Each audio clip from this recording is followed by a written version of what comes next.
investigated reported disturbance at Acer Plaza? 10-4 dispatcher. Verify address. That's Acer Plaza. Repeat, Acer Plaza.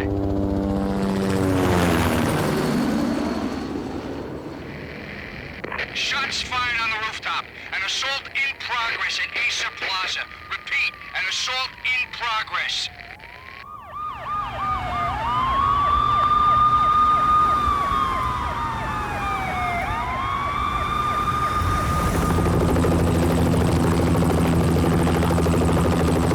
It's a war zone down here.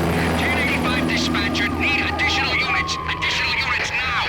Officer in danger. Officer in danger. 10-5, please repeat. 10-5, all units, emergency. Officer in danger, Acer Plaza. Repeat, Acer Plaza, all units. They were all dead. The final gunshot was an exclamation mark to everything that had led to this point. I released my finger from the trigger, and then it was over. To make any kind of sense of it, I need to go back 3 years. Back to the night the Payne started.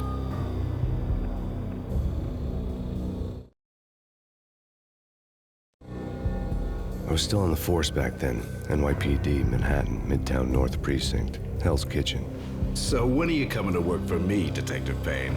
You'd make me work undercover in some hellhole. Sorry, Alex. Michelle and the baby come first. See? My last smoke. It's bad for the baby. That's you, Max. A regular Boy Scout. See, Alex. Still on for poker Thursday night, right? Like taking candy from a baby. Life was good. The sun setting on a sweet summer's day. The smell of freshly mowed lawns. The sounds of children playing. A house across the river on the Jersey side. A beautiful wife and a baby girl. The American dream come true. Honey, I'm home.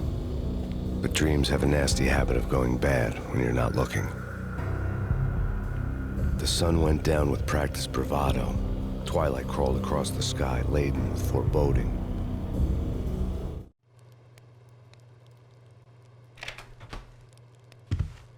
Michelle, honey, anybody home? I didn't like the way the show started. They'd give me the best seat in the house, front row center. What the hell? Something ugly had been tattooed on the wall, a map of things to come. It was a poisoned syringe, a magic tag full of diabolical meanings.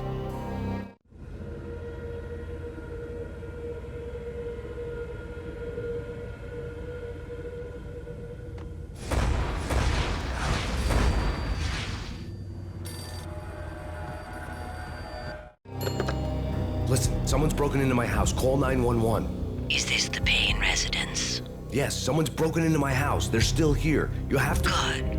I'm afraid I cannot help you. Who is this? Hello?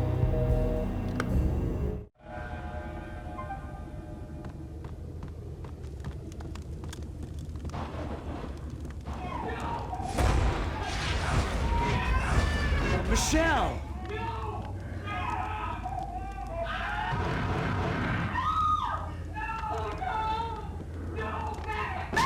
Michelle! Freeze! NYPD, drop it! Coming! It's coming!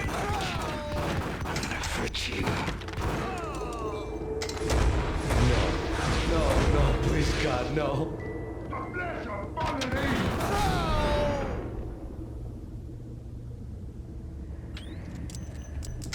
No, God, no, please, Michelle. Oh, baby.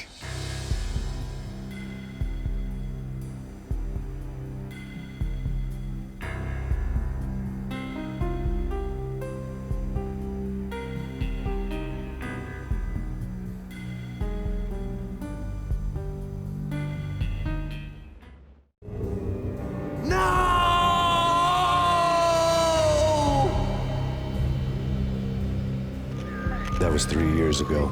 Everything ripped apart in a New York minute. The killer junkies had been high on a previously unknown designer drug, Valkyr, V. After the funeral, I told Alex I'd be transferring to the DEA. It took us 3 long years to get a break in the Valkyr case. Then, finally, 2 months ago, a dime dropper tipped us off that Jack Lupino, a mob boss in the Punchinello crime family, was trafficking. I went undercover, infiltrated the worst mafia family in New York.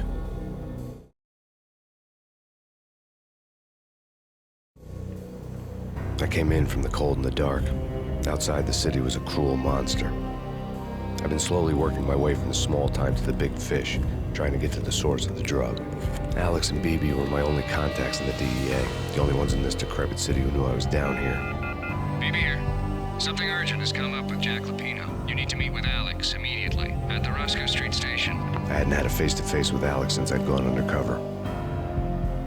Outside, the mercury was falling fast. It was colder than the devil's heart, raining ice pitchforks as if the heavens were ready to fall.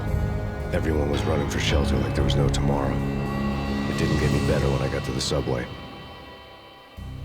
The feeling hit me like a point-blank shot straight in the face. Something was not right about this. My Beretta stirred nervously under my coat, but the train doors had already shut behind me, and I was in for the ride. Next stop, Roscoe Street Station, and Alex.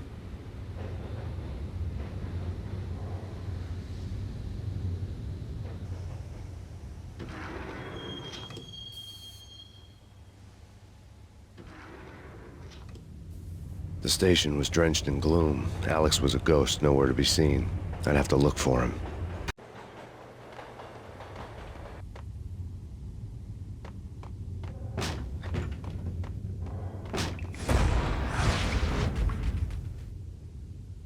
Death was in the air at Roscoe Street.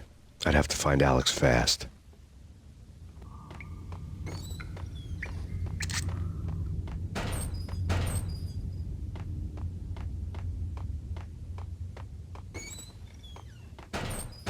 The pills would hold the pain back for a while. Wasn't Jake supposed to take care of this? He and Mickey are having too much.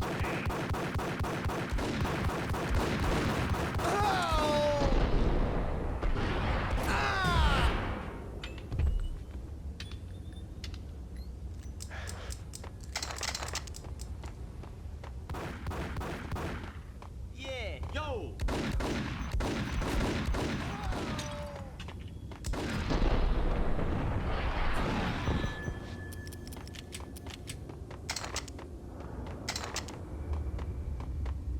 Yo, guys. Yo. Hey,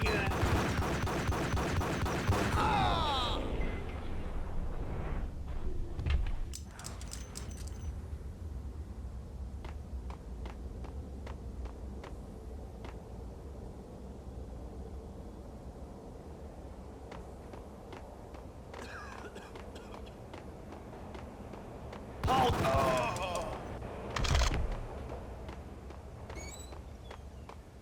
No way. Hey,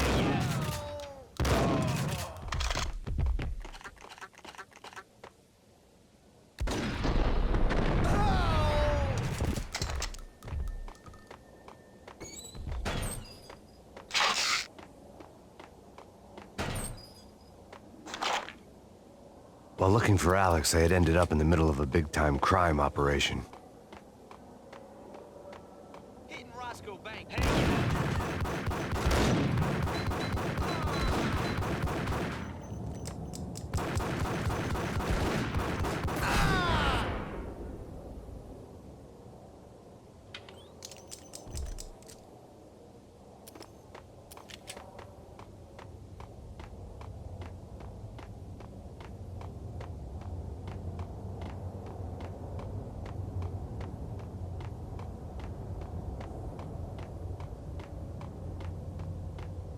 Kiss it goodbye.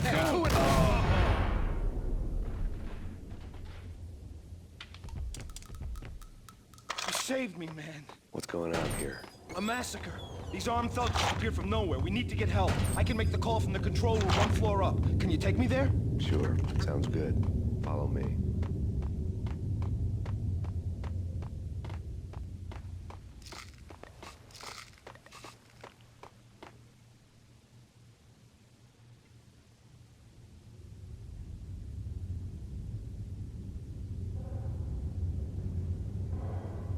Home free. This way. Hey! Look out!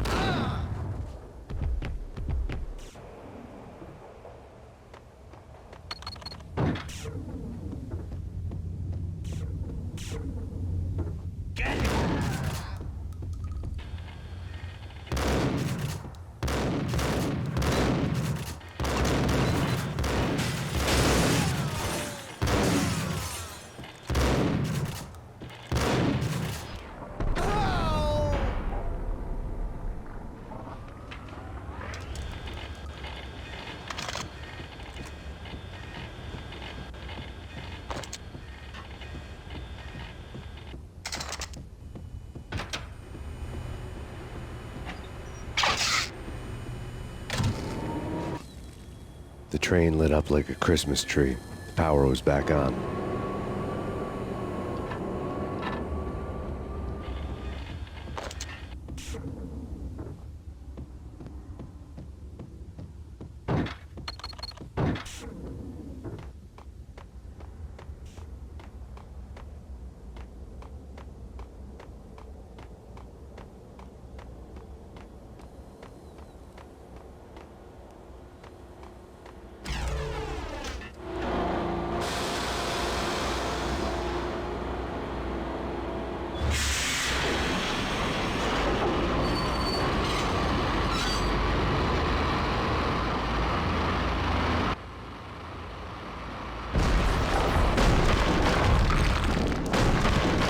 So much for being subtle.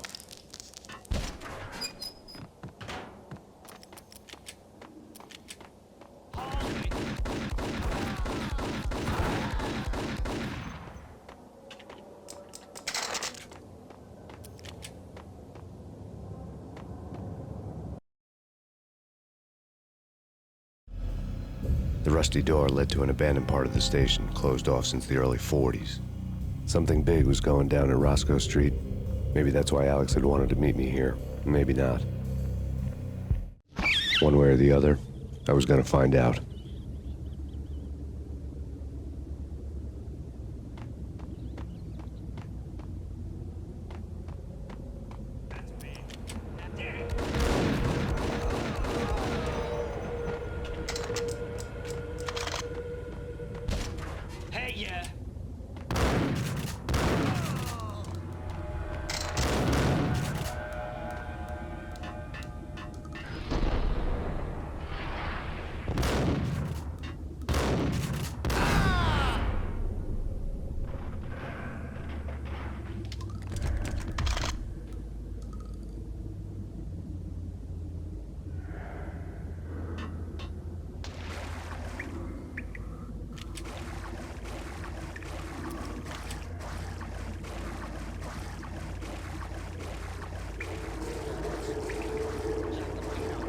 Spooky.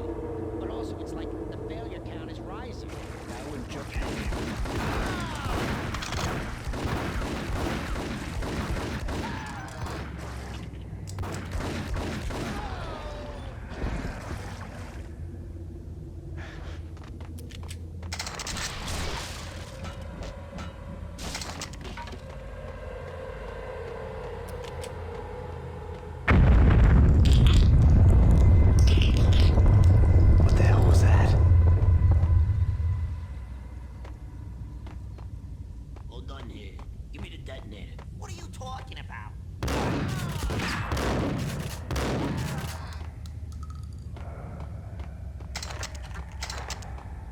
The door had been welded shut ages ago and the bomb was missing a detonator.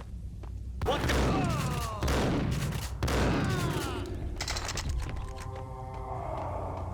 Okay, fellas. The police are on their way. New York's flying.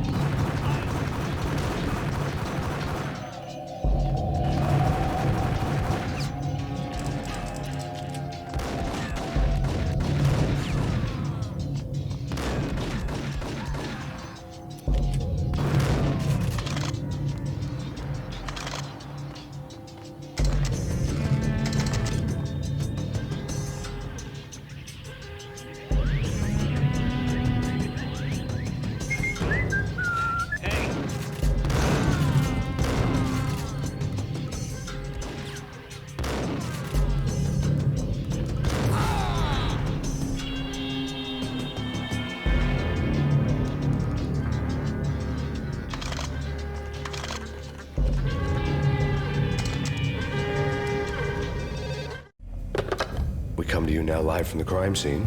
Who is this? Right back at you. This is Deputy Chief Jim Bravura from the NYPD. You are to cease your criminal activities and surrender immediately. Sure thing, Jim. Me and the boys have been talking and everyone's real sorry. They'll never do it again. Who the hell is this? Being placed at the scene of a bank robbery wouldn't have tipped the odds in my favor.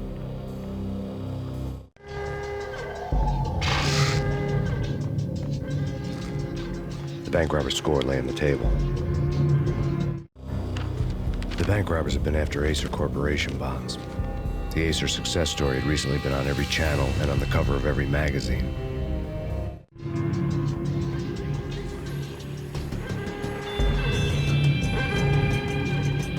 The bank robbers had left their tools on the table.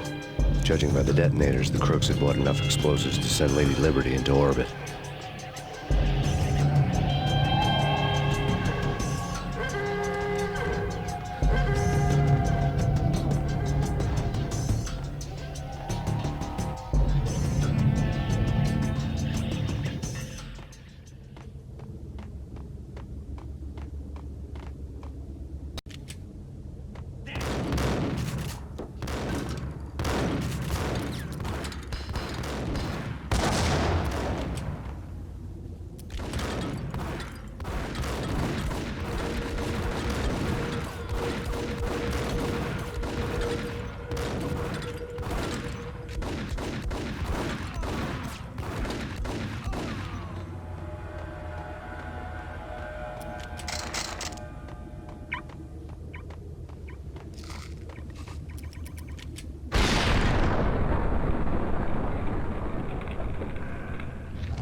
Hold it!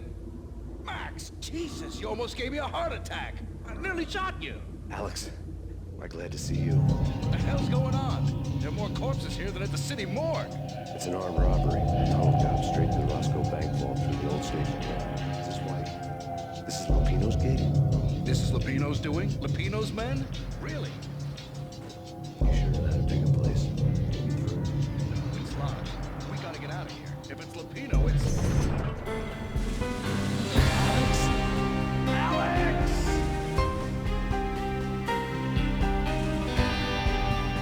There was nothing I could do.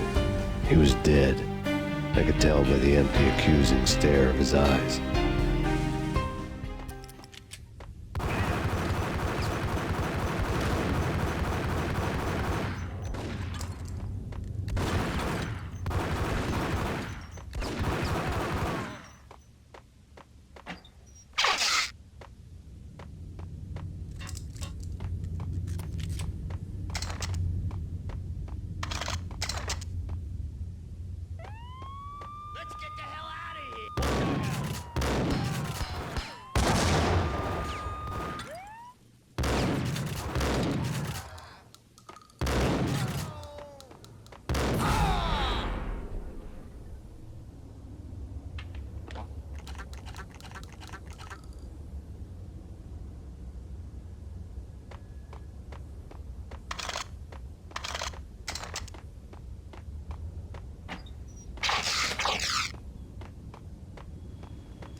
Alex had kept me relatively sane for the past 3 years.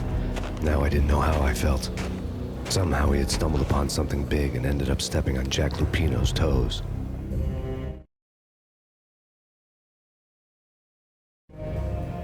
Lupino ran his racket of sex, drugs, and contract killings from a sleazy hotel in a slum block of tenements. The NYPD was closing in. I could hear the sirens. Their wail was a crescendo. Lupino thought he could get us by taking Alex out and leaving me to take the fall for it. All he had gotten was my attention. I went for the hotel first. It was a sad old thing with flickering lamps and faded colors, cheap mobster punks and tired-eyed prostitutes. I walked straight in, playing at Bogart like I'd done 100 times before. The place was run by a couple of murdering mobsters with shark smiles. The Finito brothers. Ladies and gentlemen, it's the Payne in the butt. Payne to the max. You're killing me. Did you make that up yourselves, or you get some wino downstairs to come up with it? Don't answer that. A rhetorical question. I got something for the boss. Lupino around? That kind of depends on who's asking. A friend or a junk squad plan. But don't answer. It's one of them, how do you put it, rhetorical questions. Lupino ain't here, but he said bye. Lupino wasn't in his cheap hotel. Instead, I ran into the Finito brothers. My cover had been blown, the door slammed shut behind me, and then I was dodging bullets like raindrops.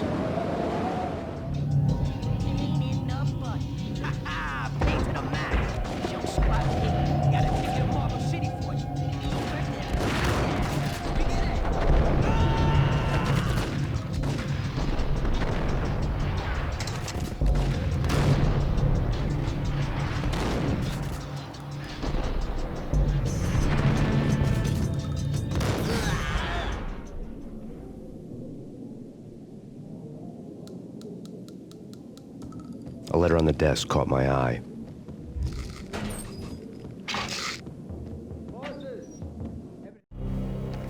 I had met Lupino only once. The gangster ran all his rackets through his right-hand man, Vinny Gagniti. Gagniti was a high-strung whiner on the verge of breaking apart, like an overamped Energizer bunny. He had the brains to run the business, but he lacked the balls, always falling short, taking his frustration out on underage addicts and call girls. The V deal goes down at your hotel. Jack's exact words, quote, "Vinny, you're in charge of this one," unquote. Rico Muerte's coming to see it through. Anything goes wrong and everybody's gonna get dead. Goes double for you. Treat this guy real good. Anything he wants, you give him. Don't screw this up or you're finito, finitos. A V deal meant added security, locked doors, and lots of nervous thugs with itchy trigger fingers. I'd seen nothing coming in, but that didn't mean it hadn't been there. Rico Muerte was a regular Kaiser Soze, a spook story told to keep the apes in line. 313. The Finitos had scribbled Muerte's room number on the note's margin. All right. Bosses. Joey, Vigilio. You're right there. They're not answering. Call the others. Tell them to come quick. Okay, but we can't wait for them. We gotta go in now. Bosses, we're coming in. There he is.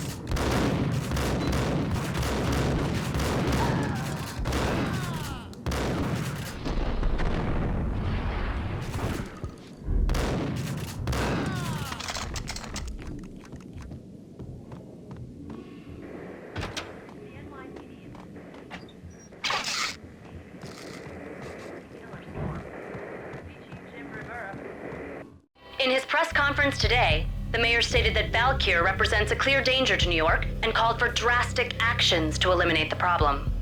On today's top story, the Valkyr crisis worsens with the murder of DEA Special Agent Alex Balder. Special Agent Balder had been shot repeatedly from a point-blank range. The gunman has been identified as Max Payne. The noose is sure to tighten around this fugitive criminal as more NYPD units join the search to apprehend him. I had just gotten my 15 minutes of fame.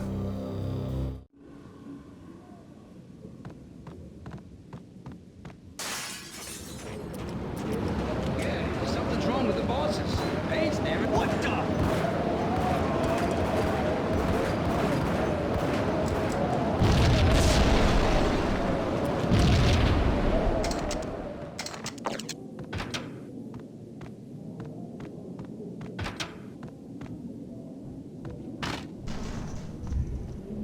What the hell?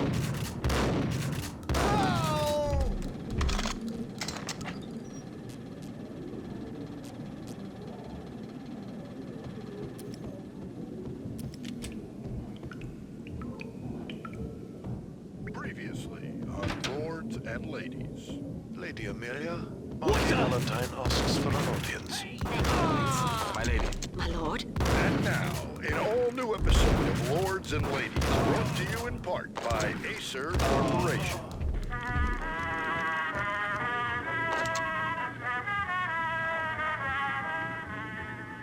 My lady. My lord? My lady, there is a matter of great importance I must bring to your attention. My lord, there is?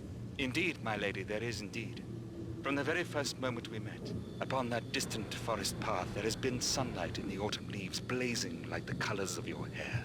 Oh, my lord, you should not speak so. But, my lady, I must. My lord, no. I forbid you. This cannot be. This must not be. But why, my love, why? My lord, it is too dreadful. Do not force me to speak the words. My lady, I beg of you, I must know. I would rather die than not know. Yes, my lord, we should both be dead, for this shame is too great for the living. My lord, I am your long-lost sister.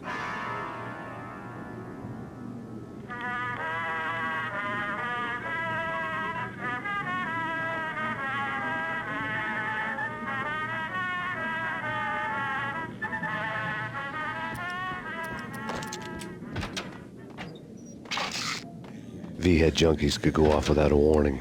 I had to be careful.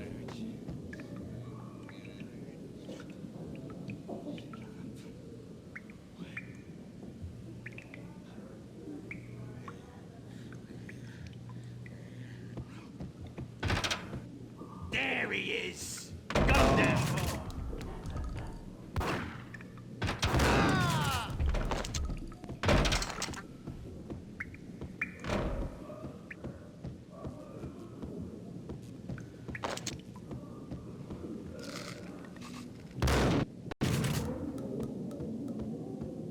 Piece of crap! What?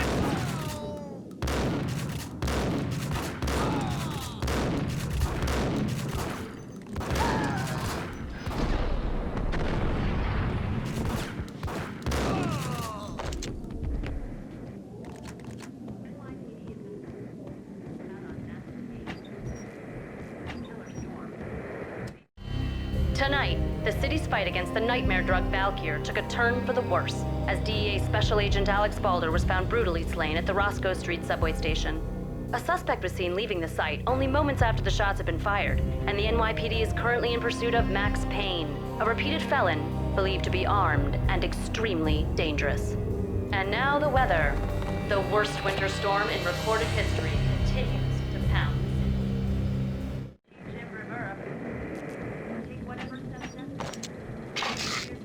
This party had been dead for a while.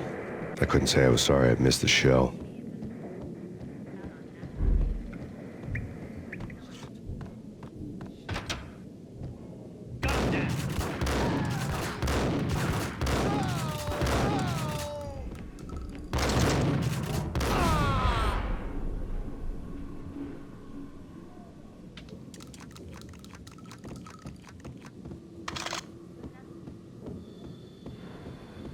I'd found Muerte's room. Our investigation had turned up nothing to link Angelo Punchinello, the head of the Punchinello family, to Valkyr. All tracks had ended with Jack Lupino. The letter in Muerte's room was signed by the Don himself. It was the first hint that the Kingpin knew what was brewing inside his syndicate. The trouble you got into after the Chicago screw-up. The Punchinello family bailed you out. You have been waiting for a chance to pay us back. One of our trusted boys has a monkey the size of King Kong on his back. We need your special skills for backup on a major deal. Collecting evidence had gotten old a few hundred bullets back. I was already so far past the point of no return, I couldn't even remember what it looked like when I had passed it.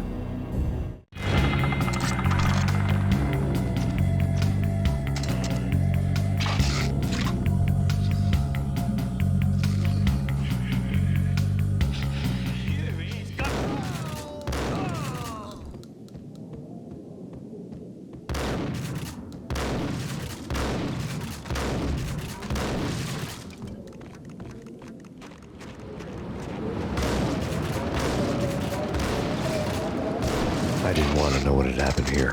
It was not a pretty sight.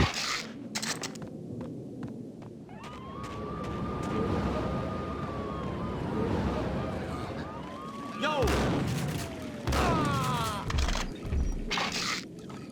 Get away. A flash.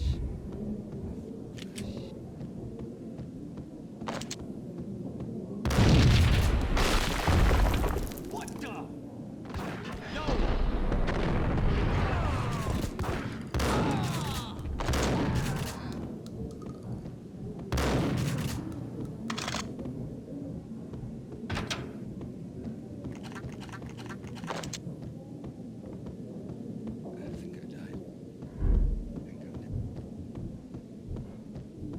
The hooker had left her diary on the table. The diary belonged to a hooker named Candy Dawn. The read would have made a vice cop blush. Had talks with the mystery hag over the phone again. Sent her the latest One-Eyed Alfred tape. As long as the hag keeps paying for the tapes, the old man could come every day for all I care. She had a nice sideline, making secret X-rated flicks of her clients and selling them to the highest bidder. It would get her killed if her V-fix for the day didn't do it first.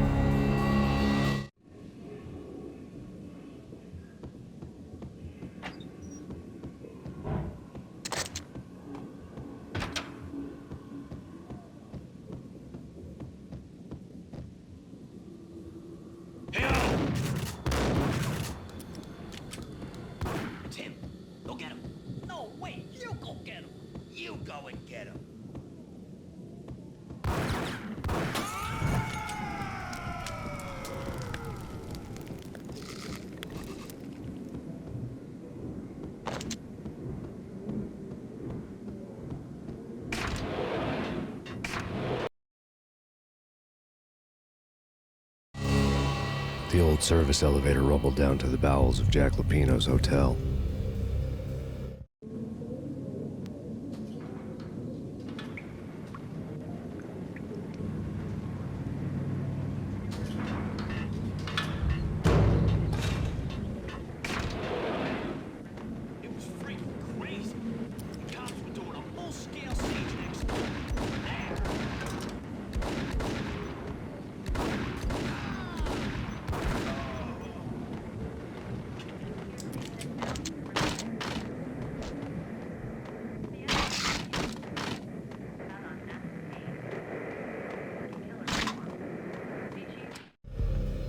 A winter storm warning is in effect in the whole tri-state area, as both freezing rain and heavy snowfall continue. Many roadways are already closed, and people are advised to stay indoors. The severe blizzard has ravaged New York for 3 days now, with no end in sight. We'd been snowed from the start in the Valkyr case. The forecast said there was plenty more where that had come from. But the snowbound city was on my side. Less chance of innocent bystanders getting caught in the crossfire.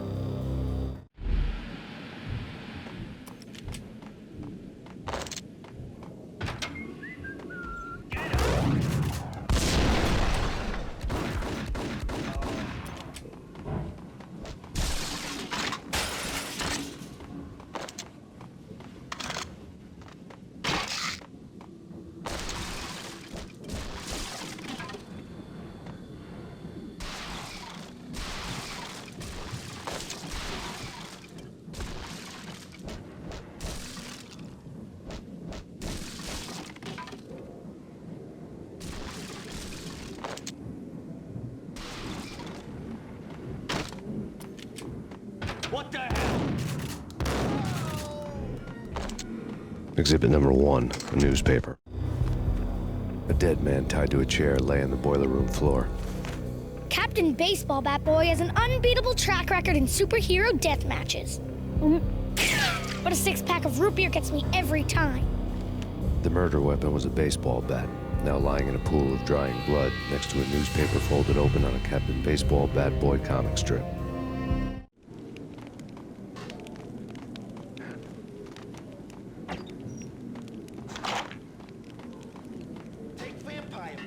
Why are they always set in L.A.? Whack him!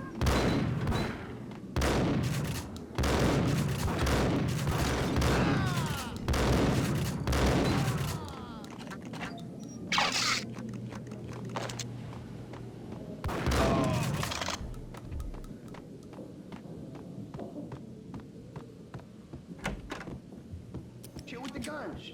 Trust me, you don't want to piss Muerte off. Gentlemen, let's do business. Green for green. Whack!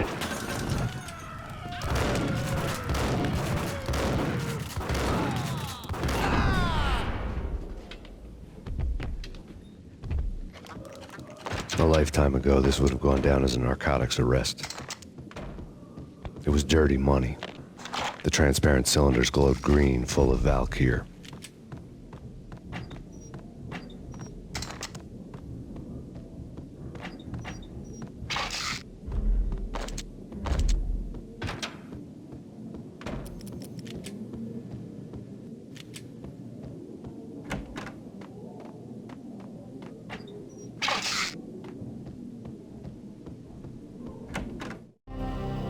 Two mad dog killers, ready to murder each other.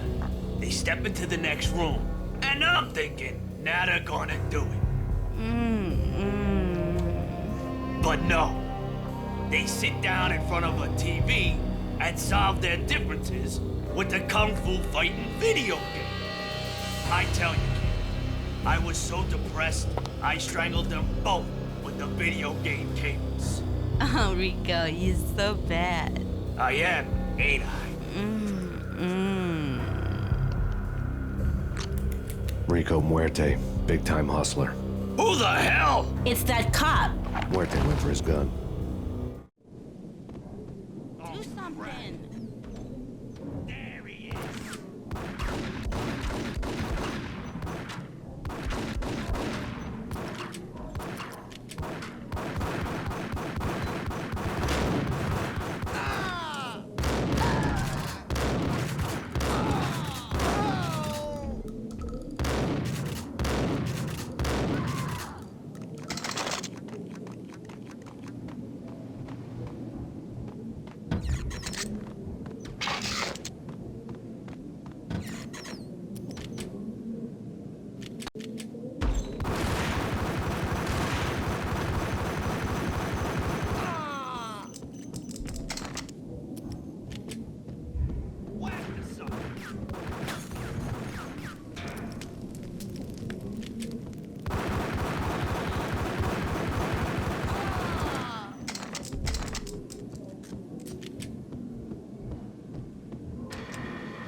The antique switchboard was still in use. There was an old telephone switchboard in the back room of the reception area, the kind that made phone tapping child's play. It wasn't hard to picture a fat pimp sweating with headphones on, listening to his hookers talk dirty and fake orgasms over a web of party lines, the blood veins of New York. Right now, there was a different set of moans and groans going on. Boss, Cornelia, this is Max Payne. He came, started capping us. He killed him. Are you freaking kidding me? He's just one lousy cop. You better be freaking kidding me. Whack him. What's the freaking problem? Hello? Answer me. Hello? The word was out. A deadly virus released into the city's corrupt circulatory system. Something wicked this way comes. Max Payne at large.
Turn around, walk away, blow town. That would have been the smart thing to do. Guess I wasn't that smart. Lupino's tenement buildings were a seedy hangout for all kinds of sleaze. A liquor store, a pawn shop, a laundromat full of mobster bookies and loan sharks. The list went on. The how and why of it was a mystery to me, but they knew I was a cop. They knew I was coming, and they were going to get real trigger happy about it. I got to see Lupino's hangout all lit up. A bomb went off, turning snow into liquid gold. A pillar of fire lifted the remains of a car straight up into the air. The flames were highlighted on the hood of a black Mercedes-Benz as it coasted down the street real slow, as if the driver didn't have a worry in the world. I got a good look at the man riding shotgun. It was Vladimir, the head of the local Russian mob, the fly in Don Punchinello's soup. The ringing in my ears was the sound of a mob war being waged.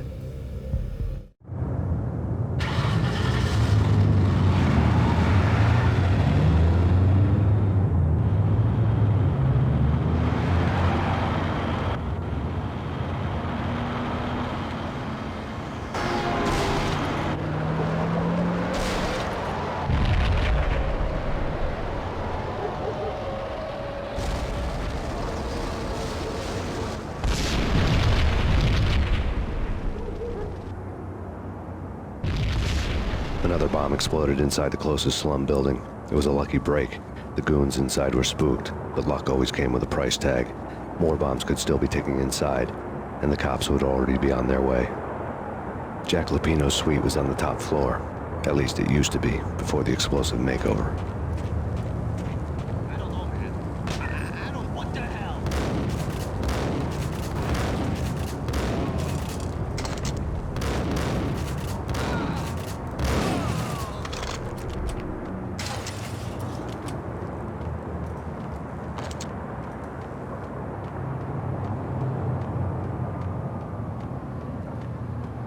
The headlines were a depressing read.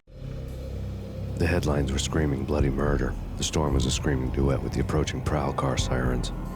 It was all a scream when you were down for the count and wanted for murder.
The whole building was rigged with explosives.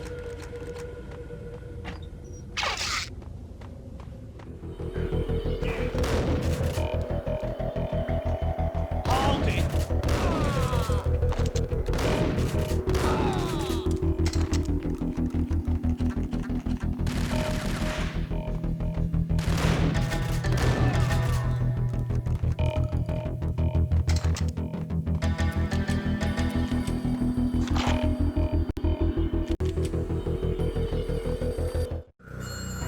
A beaten-up phone in the entrance hall was ringing. It could have been just a junkie in need of a fix, but it turned out to be something more sinister than that. Am I speaking to Mr. Payne? Who wants to know? My name is Alfred Wooden. You must hurry. The police are on their way. Tell me something I don't know. They know you're there. How? And what's it to you? I will contact you again. The cops arrived, sirens singing in the off-key harmony of a manic-depressive choir. I had a few minutes while the SWAT team would go through their usual routine. By the time they busted in, I needed to be long gone. Max Payne, this is Deputy Chief Jim Bravura from the NYPD. Drop your weapons and come out with your hands above your head. What was that? It's nothing.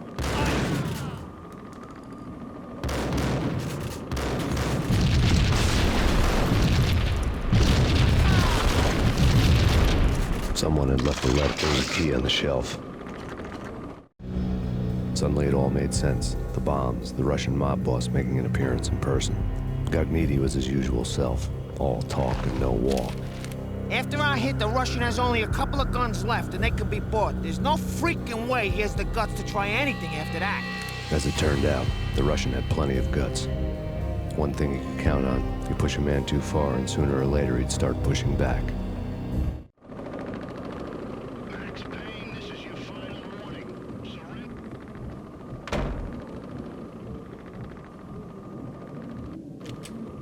Yo!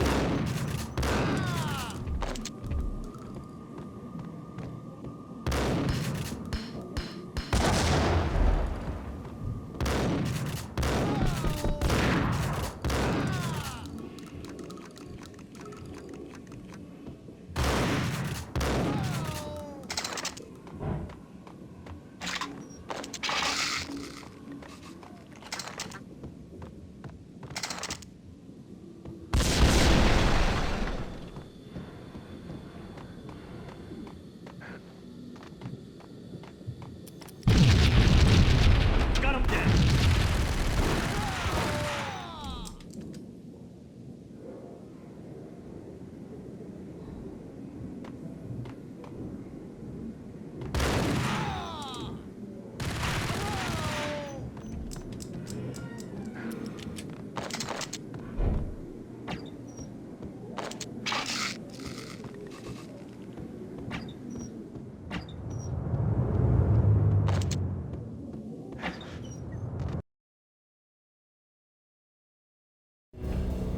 The bombs had destroyed all the stairs up to Lupino's office.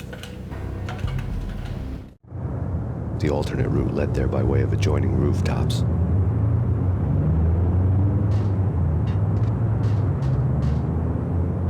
It's never been this cold. Never, ever. It's like the sky's falling. Yes, sir. It's the end of the world as we know it. To get to the roof, I'd need to get to the elevator through the locked door up ahead.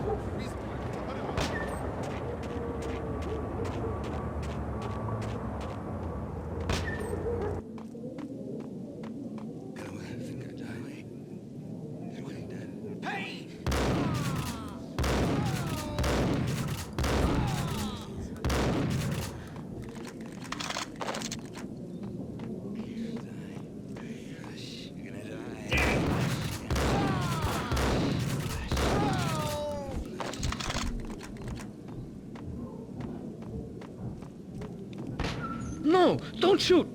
You know the clowns at the laundry? Me? No. You're no good to me then. What? No, the laundry, yeah. I know him, yeah. Get me in there. Okay.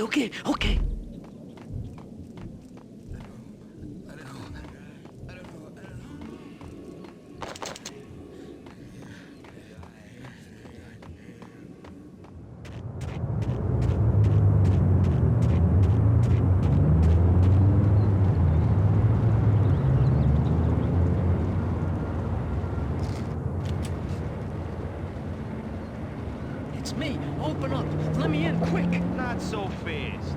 The password. John Woo. Come on. Okay, John Woo. All right. Come right in. It's a It's Payne.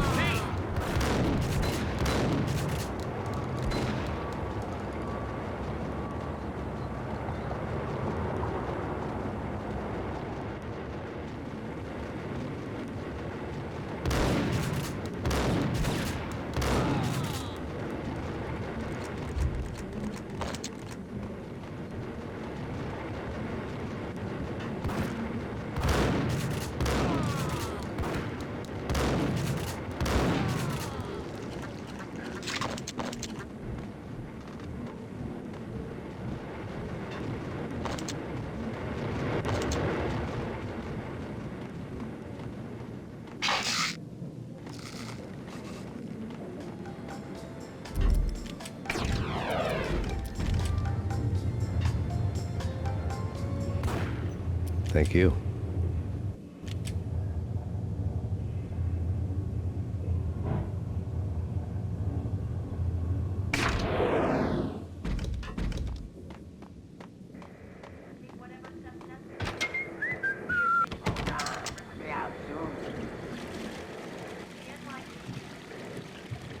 Yo!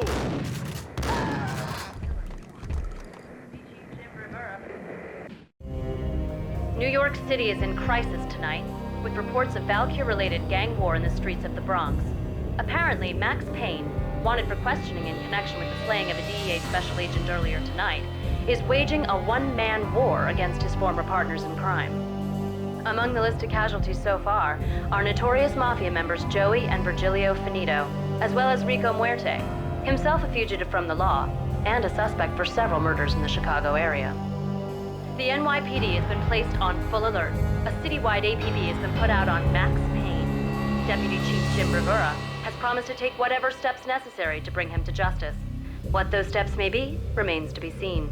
For NYCNN TV News, this is Kira Silver.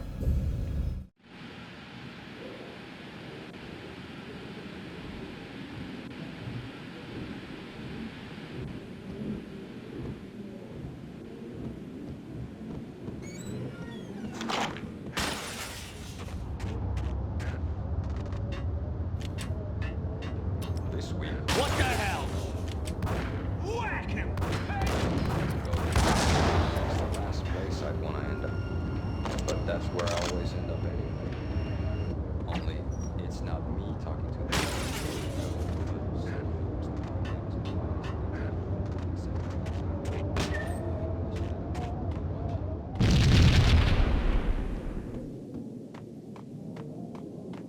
Red, blue, or green? It's always red or blue in the movies. So, green? No, not the green.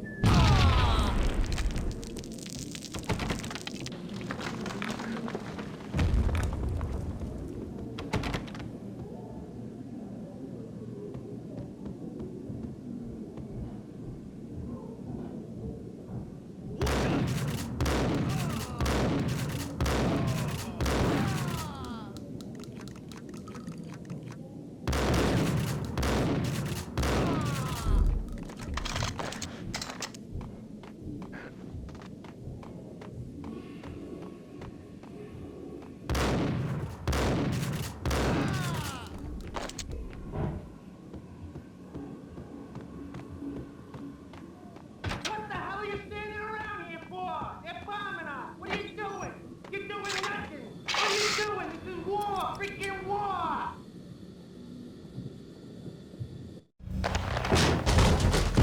Vinny Gognitti. Just the man I've been killing to see. Payne? Freaking Fed! I knew from day one there was something screwy about you. What do you think you're doing? You're a freaking cop. You ain't got squad on us. You can't just come in here waving your piece like it meant something. Yeah! Oh my God! Oh God, you shot me! Ah! You're dead, Payne! What the hell are you waiting for, you apes? Kill him! Kill him! With pleasure, boss. Gognitti bailed. I made like Chow Yun Fat.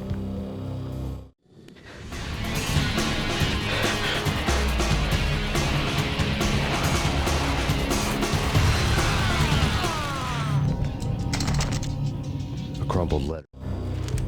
The letter was addressed to Don Punchinello, but Vinny had never had the nerve to finish it. Jack's gone voodoo. Just the other night, he shot Dino because he wanted to see what his brains looked like splattered on the wall.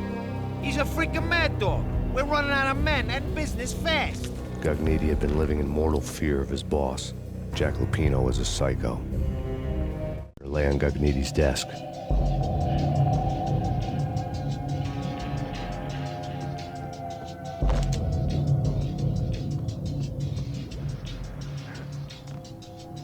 Vinny Gognitti was running scared. He could run, but with a bullet in his stomach like a broken bottle of Tabasco, he was quickly running out of time. He knew where his boss was, and I wanted to square things up with Jack Lupino. Gognitti would be moving fast. I don't know about angels, but it's fear that gives men wings.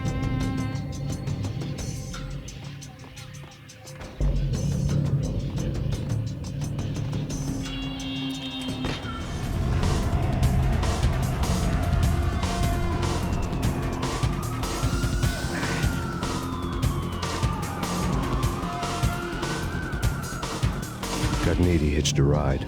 To catch him, I'd have to follow his lead.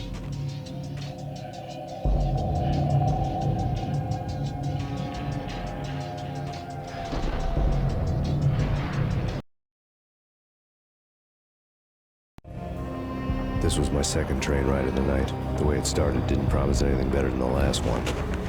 Freezing wind tearing at my face like sandpaper and razors, ice hard and slick under my hands and feet. Somewhere in the background, the wail of sirens, the city howling after me. New York sped by in fast forward. Dark rooftop water towers and a dead forest of antennas and chimneys, all a blur. When the train he was riding slowed down, Gognitti made his move.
It's Payne! He's coming down the stairs! Shoot the bastard! Okay, boss, you got it. No problem.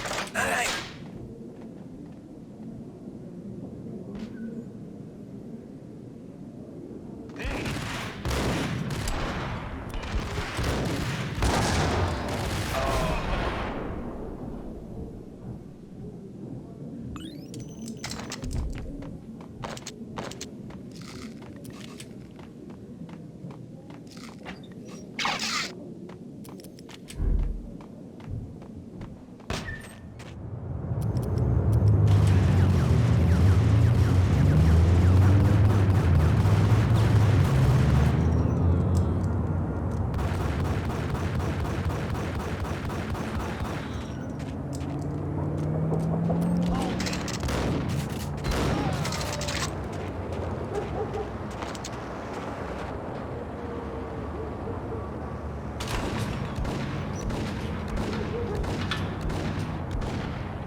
has nowhere left to go. We are very close to capturing him. You'll get a full statement then. Right now, I've got better things to do, ma'am. That was Deputy Chief Jim Bravura from the NYPD with no further comment at this time. Apart from his suspicious food habits, I figured Bravura to be one of the good guys. Fate had just dropped us on different sides in this. But when it came to capturing me, he was way out of his league. I had already ditched the cops a couple of rooftops back. For now. Okay, this is it. Any moment now, Payne's gonna bust through that door with murder inside. It's either him or us. Alright? God, oh no!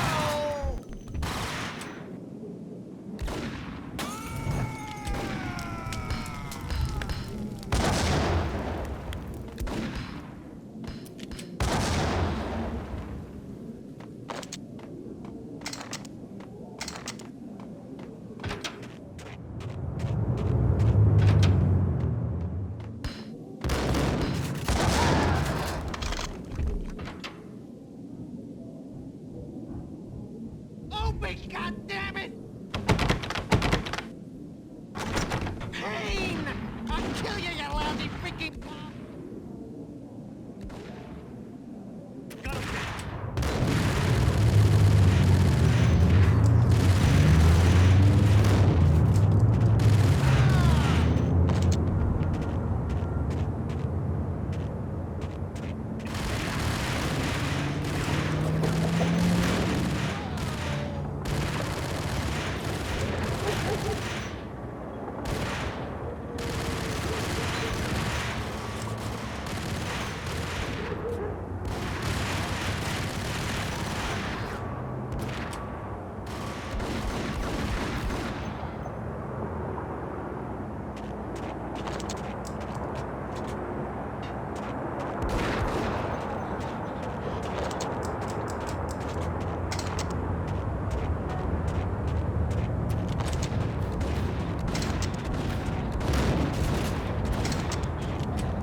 Gagniti ran out of steam in a dead-end alley with steam boiling out of the sewer grates like all the fires of hell were burning high beneath us. It was shakedown time. Where's Lupino? Screw you! Bad start, Vinny. Ah! Police brutality! I rate pretty high on that. You can't just hurt me in cold blood? Just keep telling yourself that. Listen good, Candyman. I'm not gonna be anybody's fall guy. I want to know where your boss is hiding. There was no glory in this. I hadn't asked for this crap. Trouble had come to me in big dark swarms. The good and the just were like gold dust in the city. I had no illusions. I was not one of them. I was no hero. Just me and the gun and the crook. My options had decreased to a singular course. I'll tell you, just don't hurt me no more. Lupino's at Ragna, the nightclub. Book me. Take me, hold me to the freaking jail, just don't hurt me. Your rights will be ready at your funeral.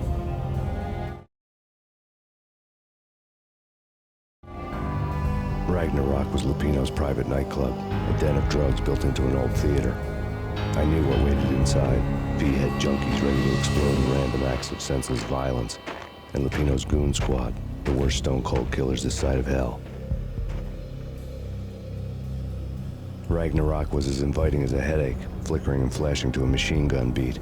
The belly of the nightclub was a gothic theme park that began with bondage games and led to the nasty stuff from there. As subtle with its dark message as a cop killer bullet through the heart. Like father, like son, just like Jack Lupino.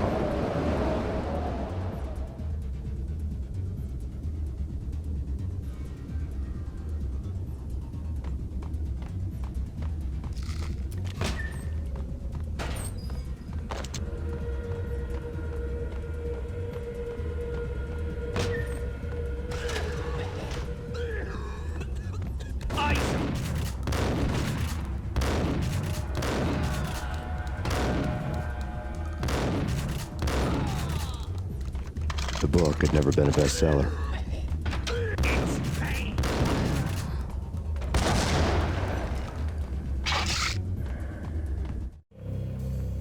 Given the setting, I was surprised to find that somebody had been passing time reading. The paperback was entitled, The Age of Murder and Storm. The blurb on the back mentioned Norse mythos and Ragnarok, the end of a Viking world with a terrible winter that covered the earth in ice, when vile crimes were rampant and all humanity lost.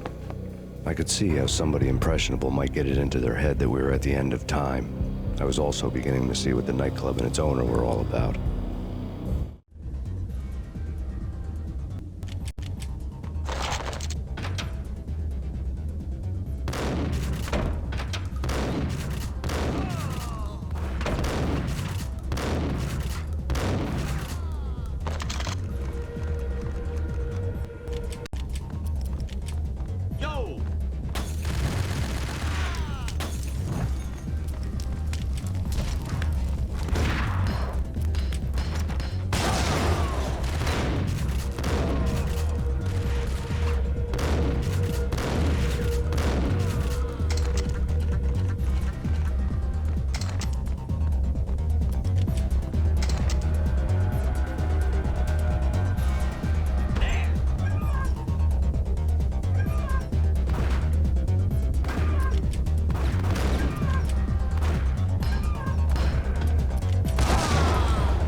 Books on the room was stacked with light reading, such as Necronomicon, Witchcraft, and Paradise Lost. Old exotic titles like Malleus Maleficarum and De Umbrarum Reini Novum Portis. Books with pentagrams on their covers, all dealing with the occult and the infernal, lying between stacks of horror videos and a couple of Ouija boards. The only thing I could take seriously was the thought of Lupino taking it seriously. He had been spending a lot of time getting intimate with the guy downstairs. Cult had been piled on the table.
Karaoke never was my scene.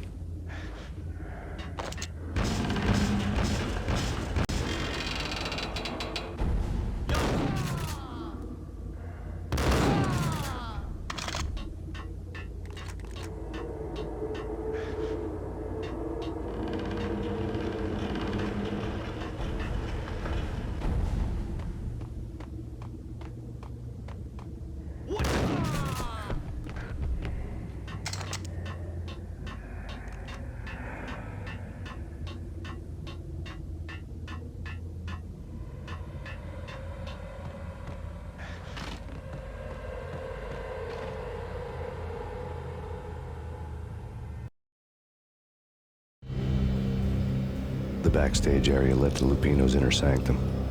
The hot air inside was like an invisible wall, thick with incense and something else, a sickly sweet smell that made you gag. This was the rotten core of the Big Apple. Lupino lurked somewhere ahead, like a spider at the center of his web, waiting. The vapors in the air started to make my head.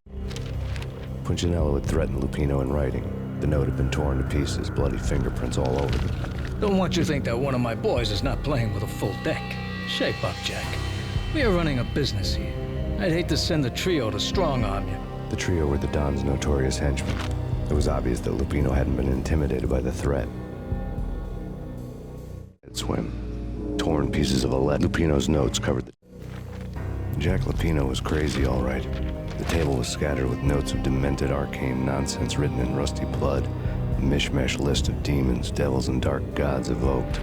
Beelzebub, Asmodeus, Baphomet, Lucifer, Loki, Cthulhu, Lilith, Hera, blood given to you all.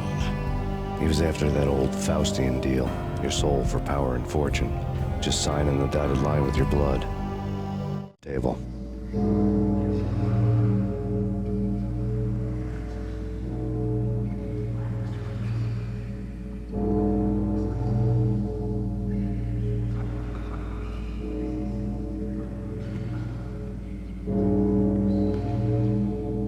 Lupino's notebook lay on the pedestal. Jack Lupino was crazy, all right. Mythic wolves, let loose to devour the sun and the moon. Lupino is the wolf. I'm Mr. Beast, the big bad Fenris wolf. I'm the end of the world man, wearing the flesh of fallen angels. After Y2K, the end of the world had become a cliche. But who was I to talk? A brooding underdog avenger alone against an empire of evil, out to right a grave injustice. Everything was subjective. There were only personal apocalypses. Nothing is a cliche when it's happening to you.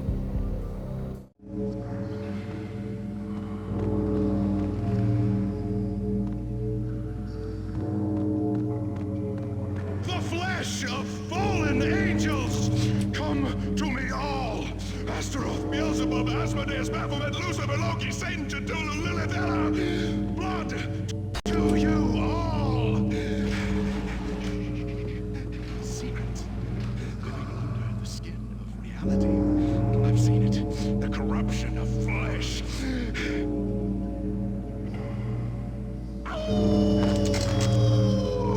I'm the wolf, yeah! I am the wolf! It's close. It's coming. You have come. A witness to the end of time.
I had no... Die! You'll die! You'll die! Now! All die!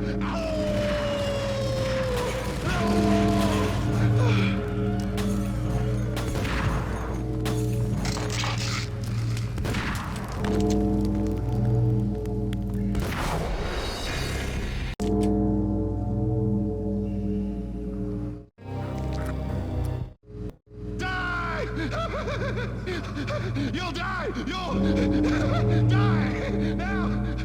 All die!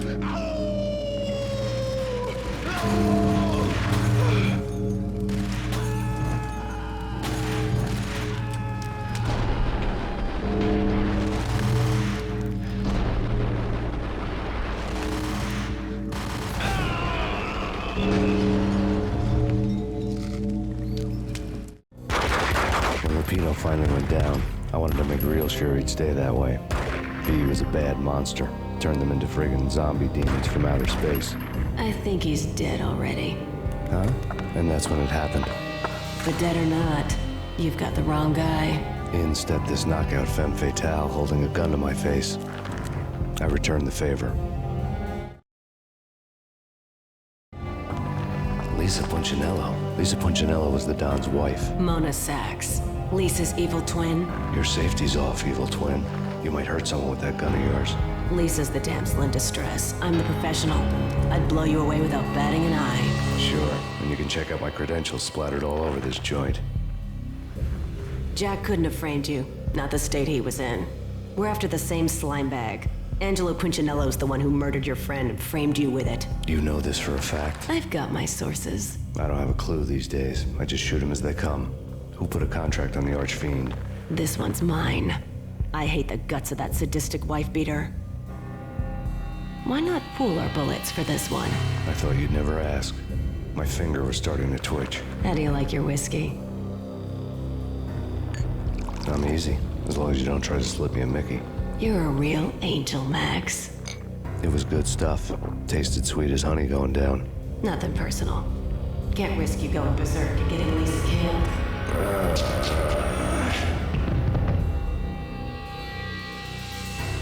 The nightmare was always the same. Violent shapes moving in darkness, old and ugly. The killer's mad laughter was a riddle filled with wicked innuendo.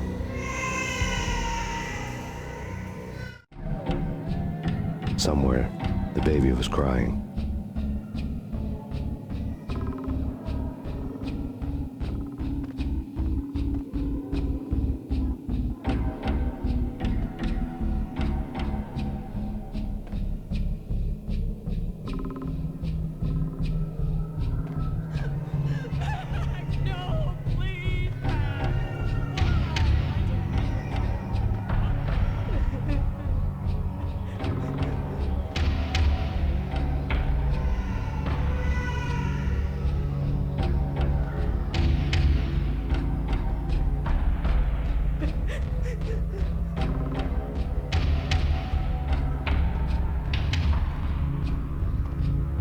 Should have known it when we found you snoring next to Lupino's corpse. A comedian, huh? Alex and I had a few moments of glory between us. Crime-fighting comrades, the best in NYPD DEA collaborative team. Good-hearted macho bullshit like that. I would have given anything to have him here as my backup. No such luck. No luck at all.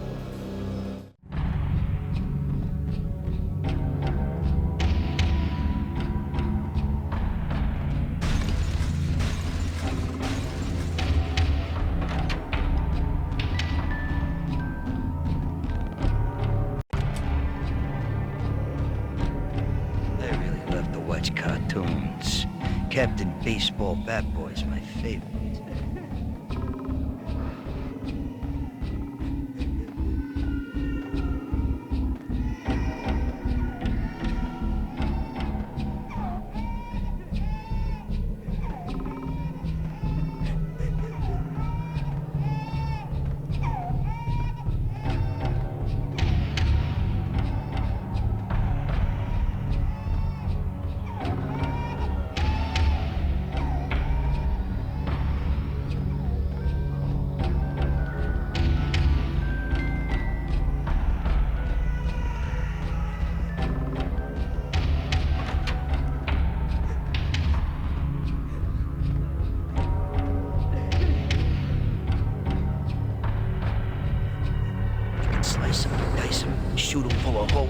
blow them to bits, vaporize them, disintegrate them. No matter what you do, they'll still be back, good as new.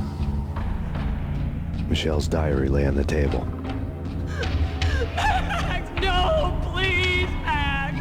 Why? I didn't mean to. I'm sorry.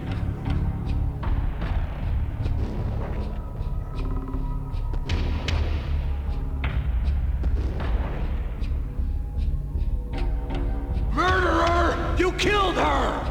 Nothing like that ever happens in the real world.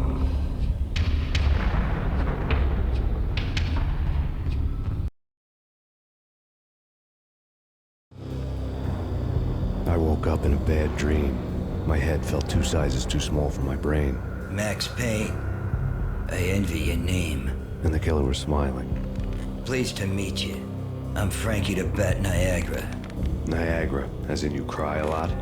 He had a baseball bat and I was tied to a chair. Pissing him off was the smart thing to do.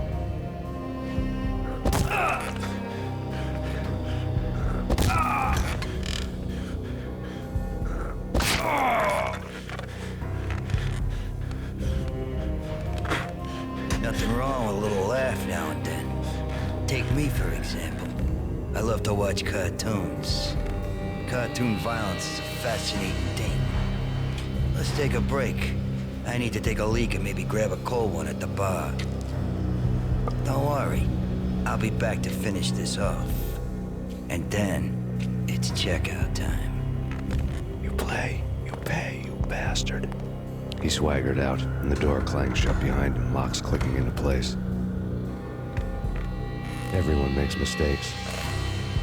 Mine hadn't been to crack jokes about the goon with the bat. He'd have cracked my skull regardless. It hadn't even been to trust a girl with a gun. I had blindly gone after the first bad guy on my hit list when I should have been aiming further up the ladder, at the head of the Punchinello family. I couldn't bring myself to be pissed at Mona. Guess I had a soft spot for a pretty face.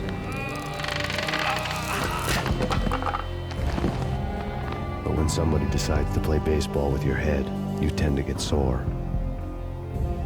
They had dragged me back to the basement of Lupino's hotel. I was beaten, bruised, and blue. I felt like the chair I had broken to get free. Blood.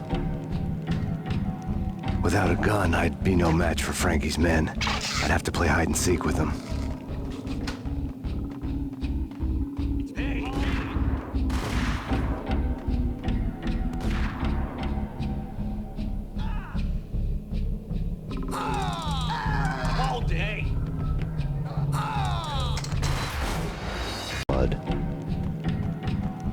Without a gun, I'd be no match for Frankie's men. I'd have to play hide and seek with them.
Another newspaper caption for a murder scene.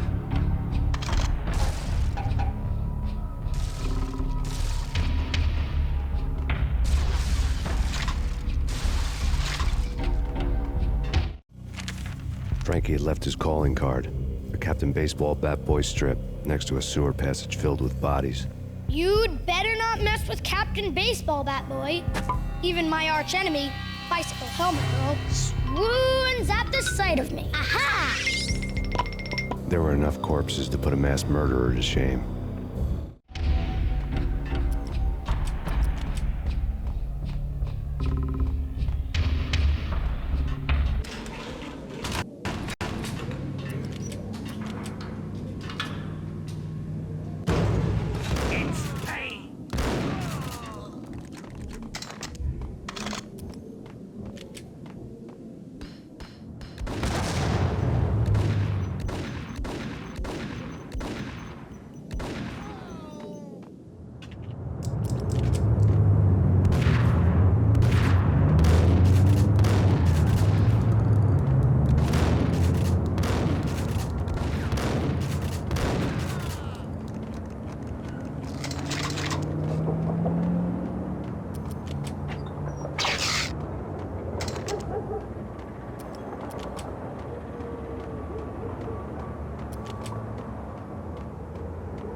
Things were fast going from bad to worse.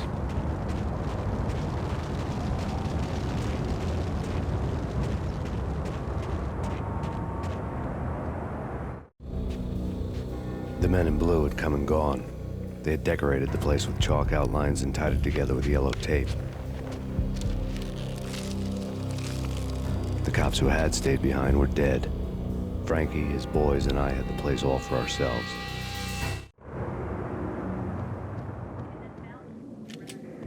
Just forget about it. Just forget about it. Hey, just forget about it. That crazy witch, you should have heard her. She was a real scream when the boys caught her trying to cap the Don. Oh, that's friggin' bad. To the trio? That's even worse than what Frankie's doing to that poor bastard downstairs. She's gonna take a long time to die. The mobster muscle on the phone was talking about Mona. Punchinello's trio were nothing but bad news. It's Payne!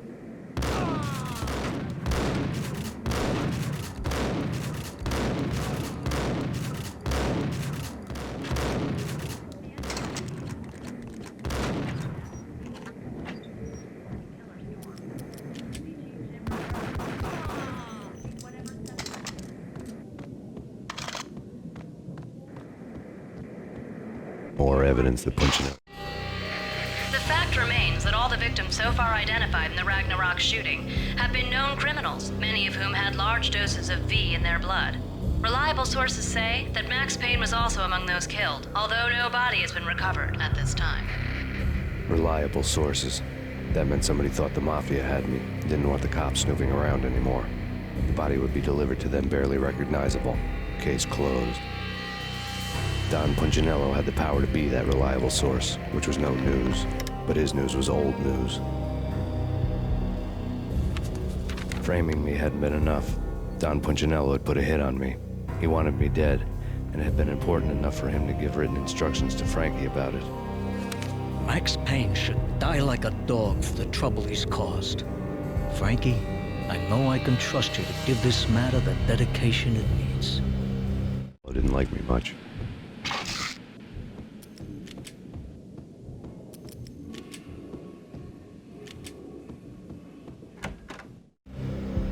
The hotel bar was fast developing quite a history.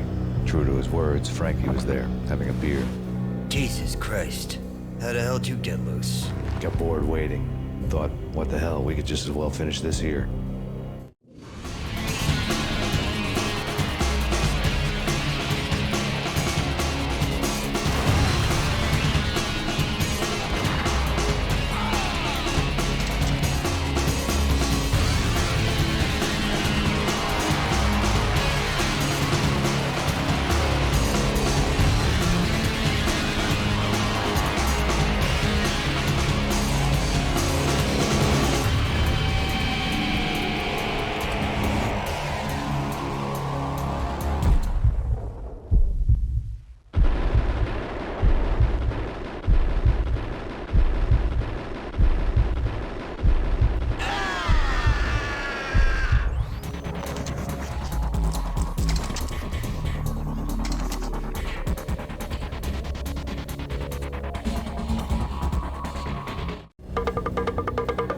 Thank you. You've been a lovely iron.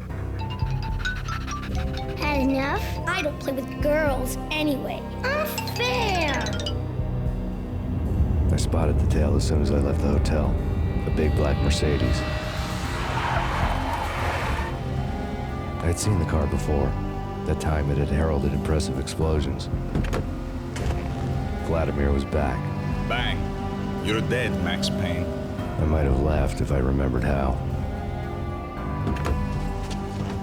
What's this supposed to be? Cops and robbers? Look, you want something with me? Get in line. Peace, man. Relax. You know you are a real news item. Armed and dangerous. I am going to make you an offer you can't refuse. I've always wanted to say that. It's a bum rap. I've been framed. Well, that's a moot point. Whatever you did or did not do, I'm sure you had good reason for doing it. Want to hear me out? I'm listening.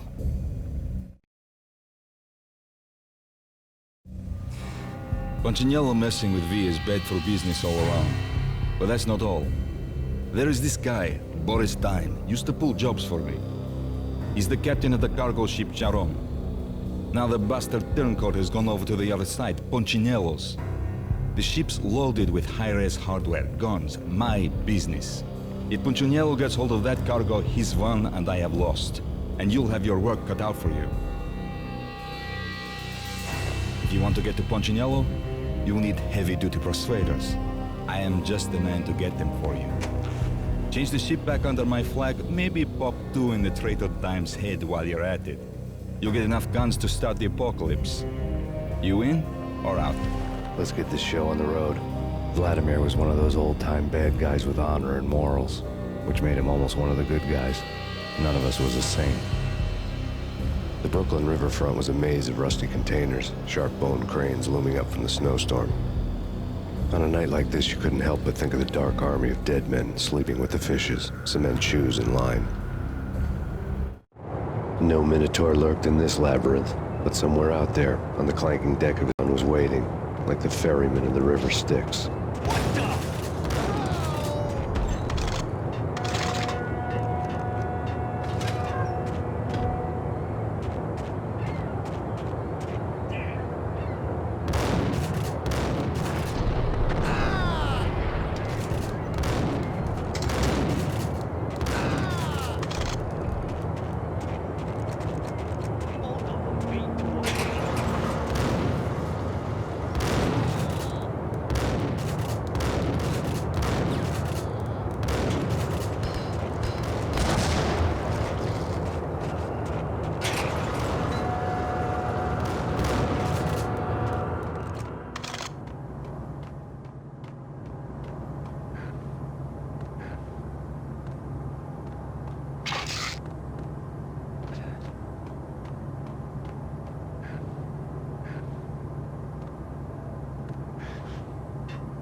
I doubted the letter was a receipt.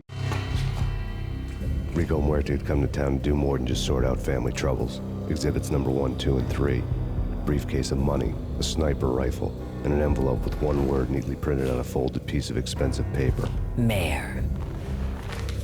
It didn't sound like a mafia contract at all. It was too cold and too to the point.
found Boris Dime's ship.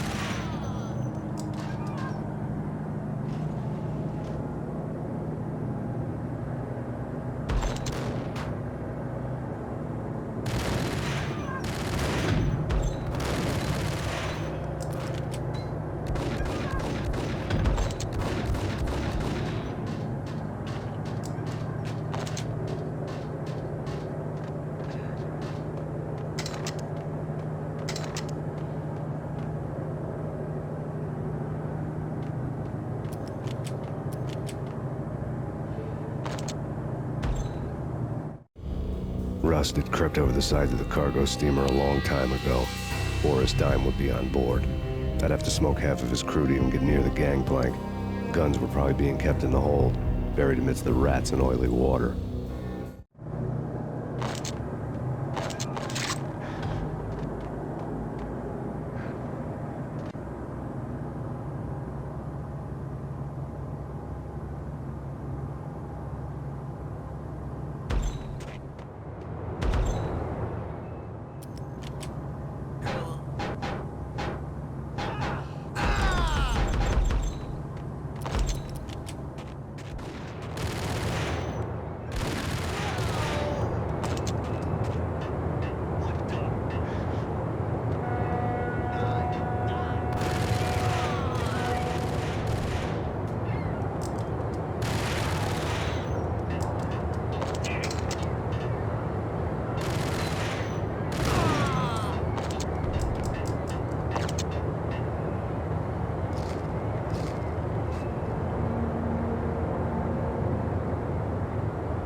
Angie, tell me, how much did Dime cost you? I bet it was more than his name. Max Payne. Right the first time. You're dead, punk. You sure you're not confusing me with Boris here? But you are right, of course. Pretty soon we should get together and have a talk. You son of a... Pissing Punchinello off was a dangerous game, but when people get mad, they make mistakes. I should know.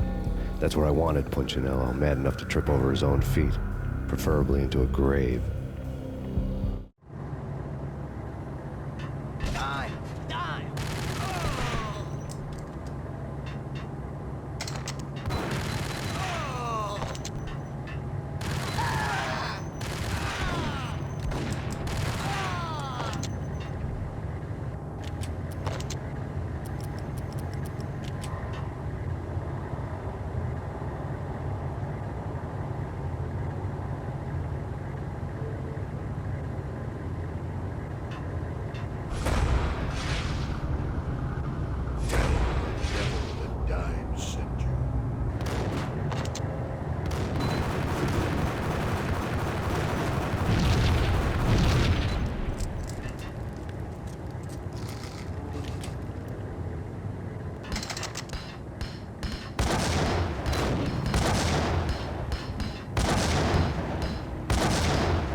says different is calling me a liar.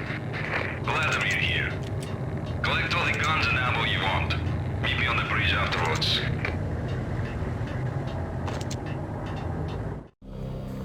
Did you get everything you need? Check. I owe you. Anything you need. This is my solo. When I'm through, Punchinello won't be anybody's problem anymore. Clear as vodka.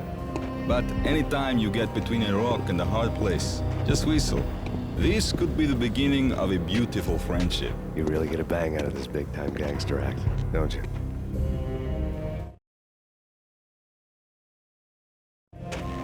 Even with all this firepower, I figured I couldn't get to Punchinello at his manor. I could only hope that he wouldn't pass a chance to hear me beg, to see he's won. This is Max Payne. I want to cut a deal. Payne, you're a dead man. That's what everybody keeps telling me. I got your ship and her cargo. I want to meet. No pain, no gain. Capiche? You know my restaurant? Yeah, I know it. One-o. Punchinello's restaurant had seen better days. Snow was falling like ashes from post-apocalyptic skies, but that was outside. Things would soon get hot in the Don's restaurant. I knew it was a long shot, Angelo Punchinello actually showing up, but there was no crime in hoping.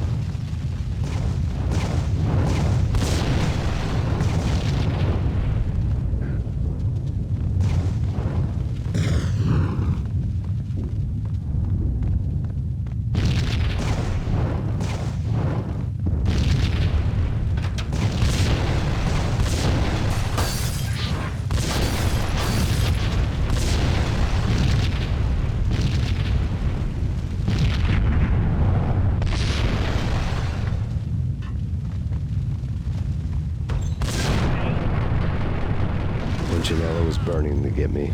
The feeling was mutual. He was trying to put out my flames with gasoline.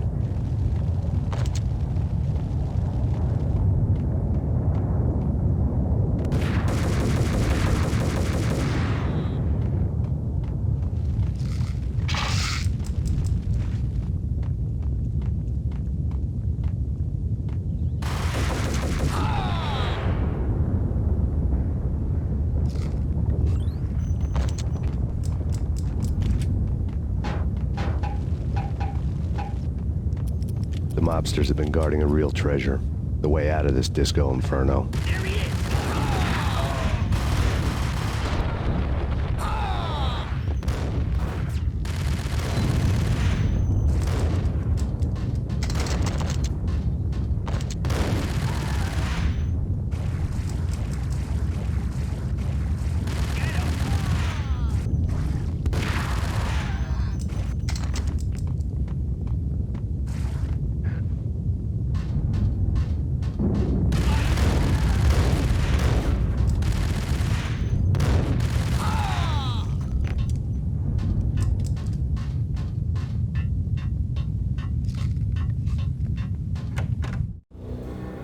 Vlad had seen my smoke signals. The Mercedes was revving to go, almost drowning out the Banshee wail of the sirens. You coming? We'll drop you off at the Punchinello Manor. Sounds good to me. When this is over, look me up. I could use a professional like you. I'll keep that in mind.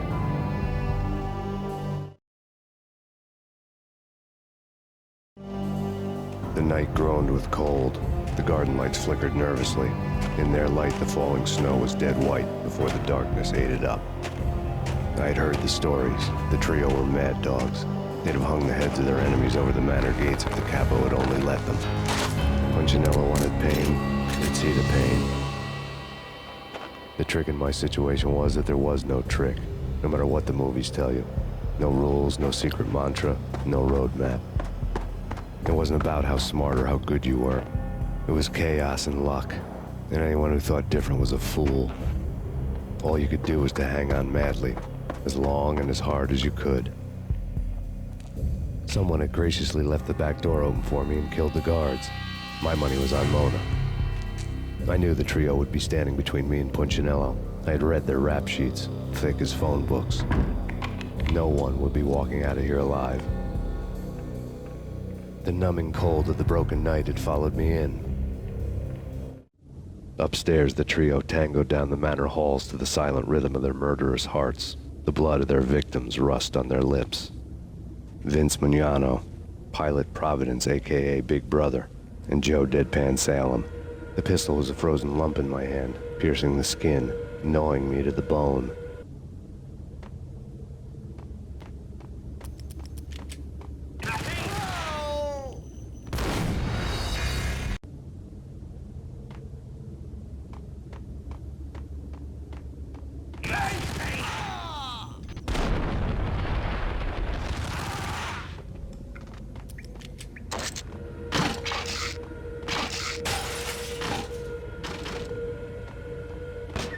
In death, someone hadn't enjoyed the Don's hospitality.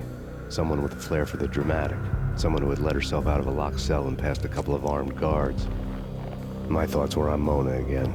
I could only hope she was a good enough gambler to walk away while she was still winning, before she'd run into the trio. The thug had been promoted to messenger.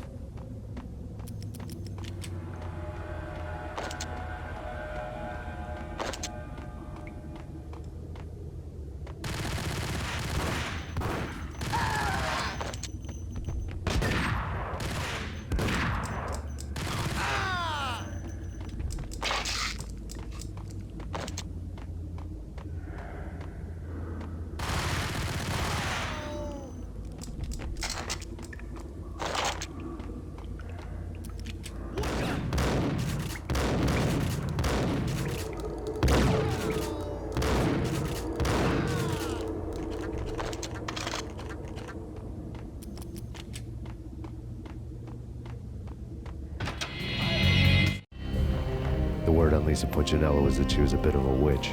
The tarot cards on the kitchen table fit the picture. They weren't my kind of cards, but I was willing to take a crack at the hand Mrs. Punchinello had dealt. The first card was the Tower. Maybe that was supposed to be the manor. It got easy after that. The devil was the master of the house, and death was me, coming for him. It didn't take me long to run into the trio.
Two down, one to go.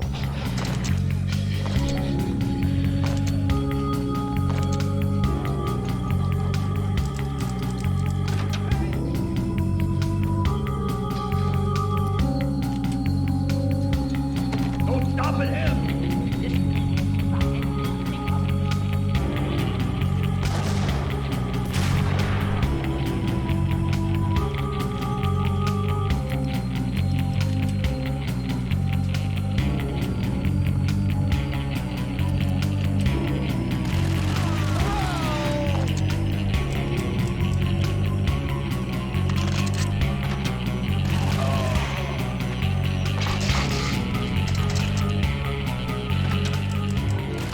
It was too late for her. You're a real angel, Max. I couldn't tell whether it was Mona or her sister. The body was a mess. The sick bastard had really gotten a kick out of it. Seeing her lying there got me thinking about another woman's body on another bed. Got me thinking about a fallen cradle.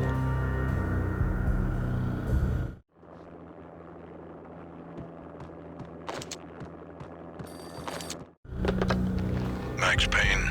Talk to me. Alfred Woden. You've got company. An armed helicopter just landed on the manor grounds. You must hurry. The more the merrier.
Punchinello's trio was done for.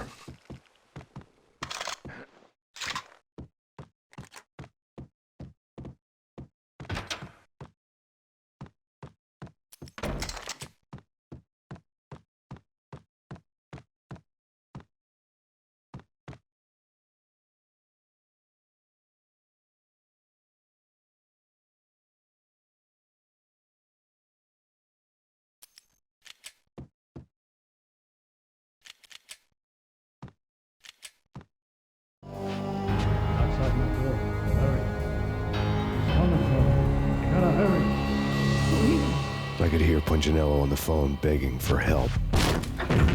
He should have been saying his goodbyes. Punchinello was a pushover. The moment I stepped into the room, he folded like a deuce before a royal flush. No, wait. I was just doing what I was told. I couldn't refuse. She's someone high up. Government, maybe. I don't know. He was trying to buy more sand for his hourglass. I wasn't selling any.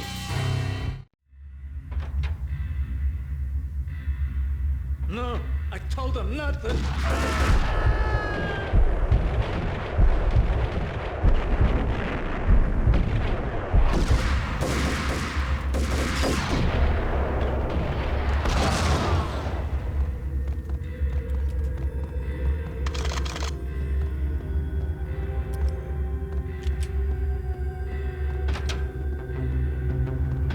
Drop it. Don't move. Game over, Max Payne. I could tell when I was outgunned. It was time to take another beating. The mystery witch was a real barracuda. Trouble on dagger heels, a smoking assault rifle in her hand, and an army of killer suits behind her. How sweet. I get to kill two birds with one stone. Sooner or later, it was going to catch up with you. Mr. Payne, it's time to show you the benefits of my brew. Be a good boy now. You'd find that Lady Luck was really a hooker. You were fresh out of cash.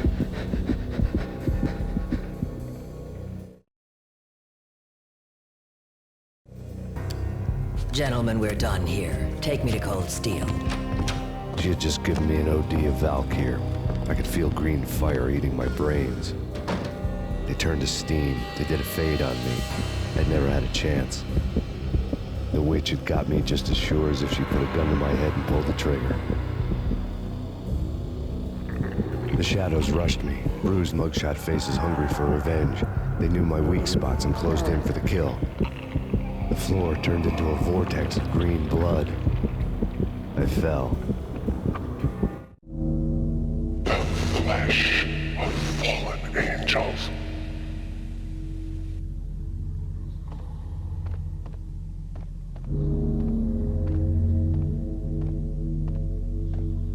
Who's there? Max? Max, is that you? Max? Where are you, Max?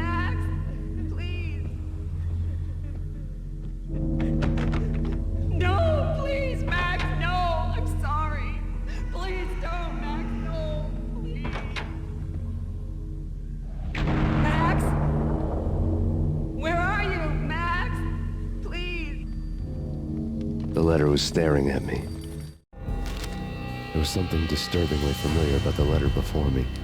The handwriting was all pretty curves. You're in a graphic novel. The truth split my skull open, the glaring green light washing the lies away. All of my past was just fragmented still shots, words hanging in the air like balloons. I was in a graphic novel. Funny as hell. It was the most horrible thing I could think of.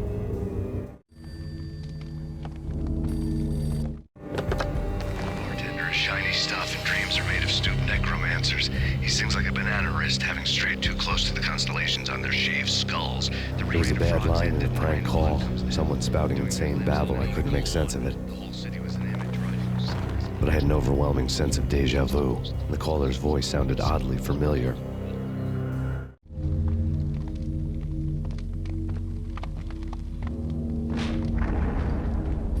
The weird piece of paper looked dangerous. There was something disturbingly familiar about the letter before me.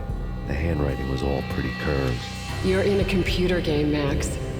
The truth was a burning green crack through my brain, weapon statistics hanging in the air, glimpsed out of the corner of my eye, endless repetition of the act of shooting, time slowing down to show off my moves, the paranoid feel of someone controlling my every step.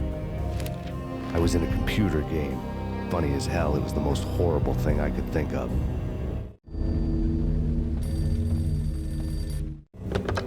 Don't lose it. It's Valk here. The drug. Snap out of it. Try to remember.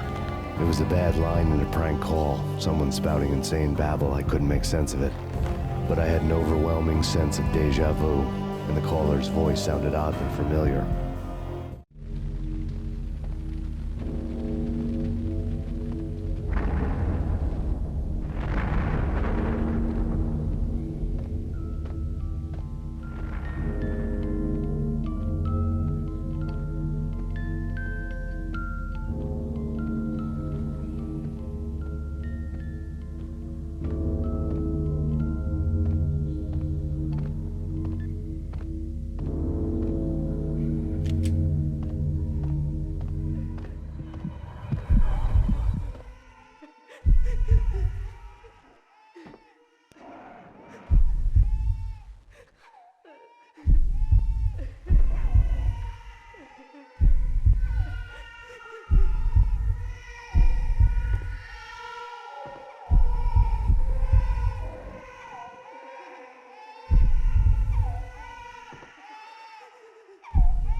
Max! No! Max! Murderer! You killed her!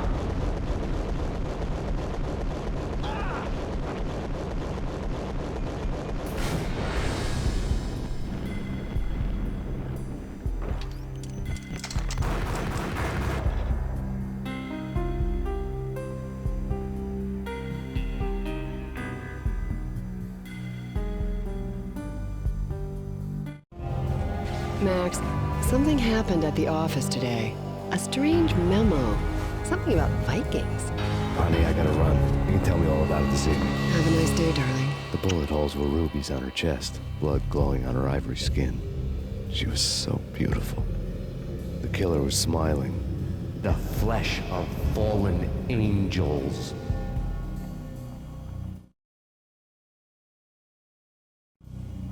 Slowly, the green nightmare faded, leaving dark stains on my soul that would never come off. I felt like flatlining. I was all shook up. I woke up in a cold sweat, sick and tired to the bone, lying in a puddle of my own puke. The hag had said take me to Cold Steel before it had all gone crazy. It was a clue, the only one I had. It took me forever to crawl back to my feet and hit the road, but when I did, I drove straight to Cold Steel Foundry outside the city. There was a whole lot of action around the place for a freezing winter night. Trucks coming and going, men running. I had the drop on the mystery witch. She thought I was dead. I was on her blind side. I was going in. The bad trip had put me in a crazy mood, adrenaline pumping through my aching veins. Staggering on the mill roof in ice and snow and wild wind, I was a ninja. My kung fu was strong. I wasn't kidding anybody. At best, I was Superman on kryptonite about to fall through a skylight, down to where it was all going down. A half-abandoned industrial area in the middle of nowhere. The factory was a perfect front for any number of illegal activities.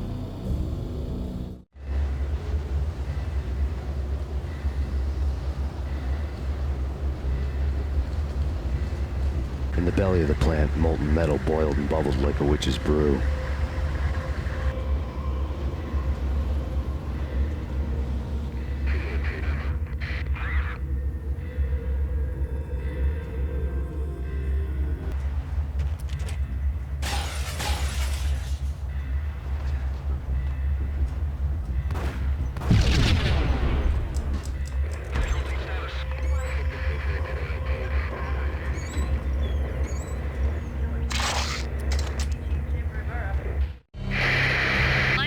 Weather condition.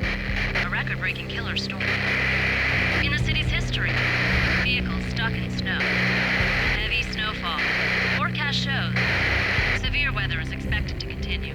Out in the night, snow fell like confetti over the Devil's Parade. The storm was anything but over.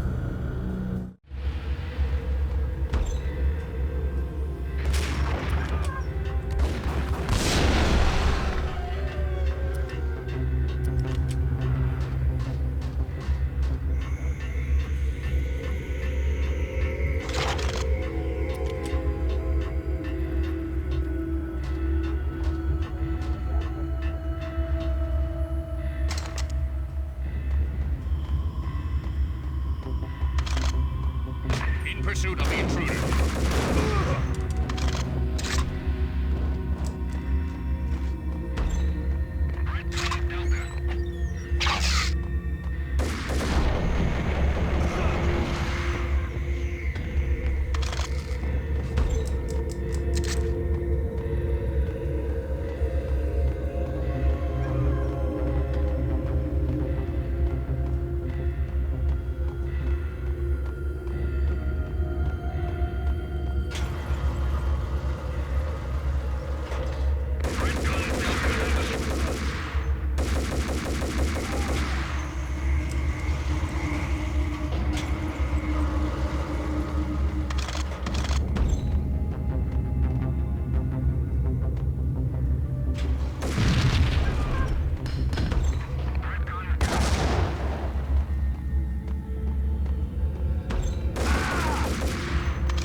Operation Deadeye. The walkie-talkie military lingo could mean only one thing. They were getting ready to destroy the evidence and vanish into the night. I was so close. The hidden truths were just around the corner.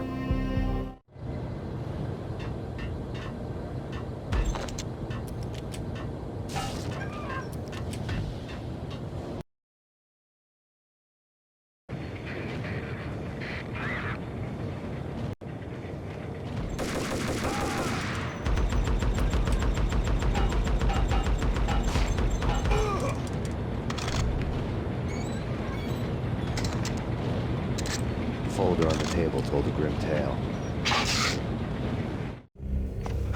The mercenaries were running a tight operation, paperwork and all. Merchandise missing again. A chemist had tried to smuggle it out for his own private party. Locked him up in cell B7 in D6's old test facility to wait for proper processing. I was close enough to hear the secrets, just beyond the next doorway.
The monitor showed me the way.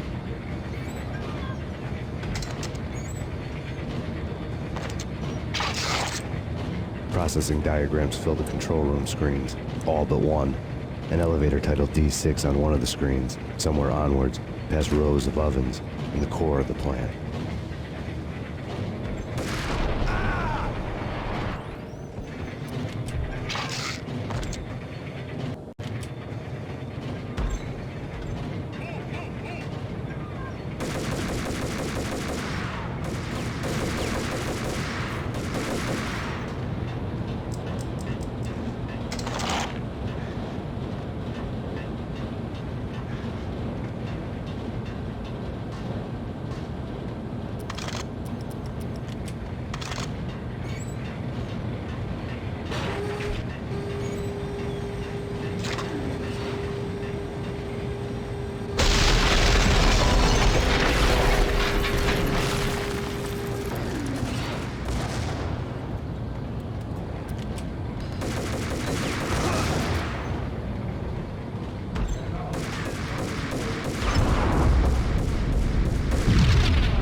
I had taken on the role of the mythic detective, Bogart as Marlowe, or as Sam Spade going after the Maltese Falcon to unravel all the mysteries. Following a path of clues to that final revelation, even if it would take me down to the cold, cavernous depths of a grave. You can't do this! My men are still inside! Do you have any idea why this is called Operation Dead Eyes?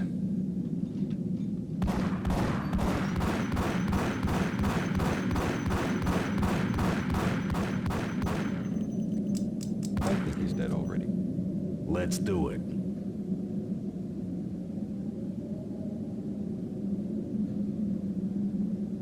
Attention all personnel. The self-destruction sequence has been initiated.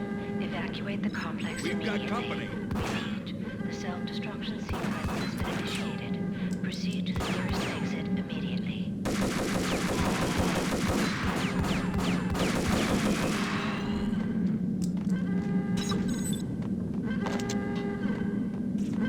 I had seen the logo on the floor before. There was an old army bunker under the steel mill. I knew the military plaque on the floor. I had seen 1,000 variations of the insignia on crumbling brick walls everywhere in the city. The sword replaced by a syringe. Project Valhalla, V for Valkyr, V for Valhalla. All of a sudden it read like a crackpot conspiracy theory.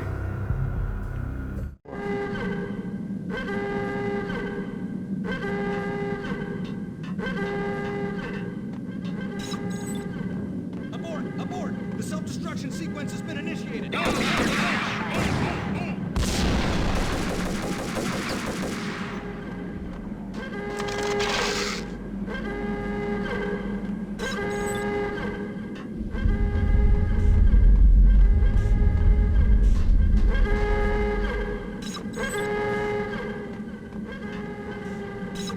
Attention all personnel. The self-destruction sequence has been The chemist had been using the workstation when he died. The half-life of the lab rat had ended online, his password blinking on the screen. 665, neighbor of the beast.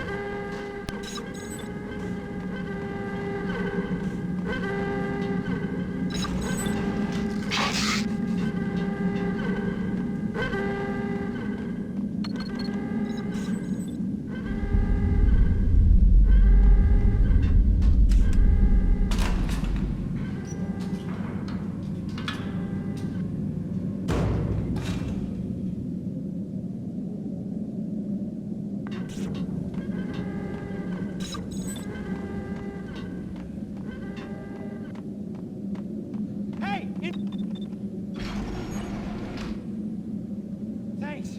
I thought I was gonna die in there for sure. I need you to get me through the decontamination chamber airlock. You're crazy! No way! The place is blowing up, for Christ's sake! Attention all personnel. The self-destruction sequence has been initiated. Okay, I'll do it. Proceed to the nearest exit immediately.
I was caught in the middle of the deadly web that was the Valkyr case.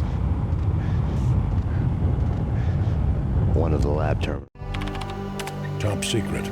Project Valhalla. U.S. Army. Yggdrasil Network. Valhalla.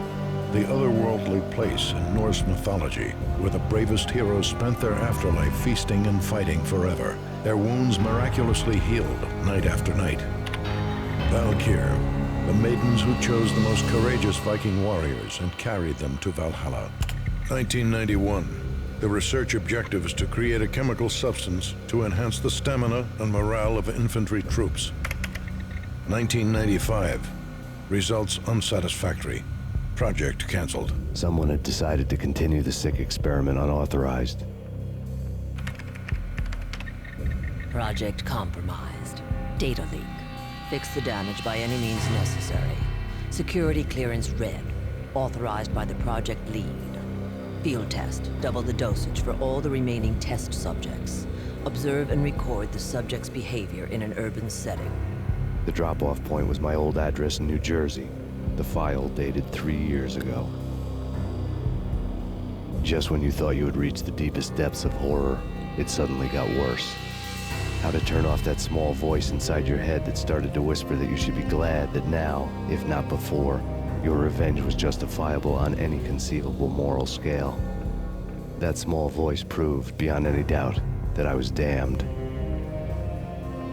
Had the project logo on the screen. The dagger-heeled woman had come and gone a long time ago. There was nothing more for me here. The bunker's name was acting as a self-fulfilling prophecy.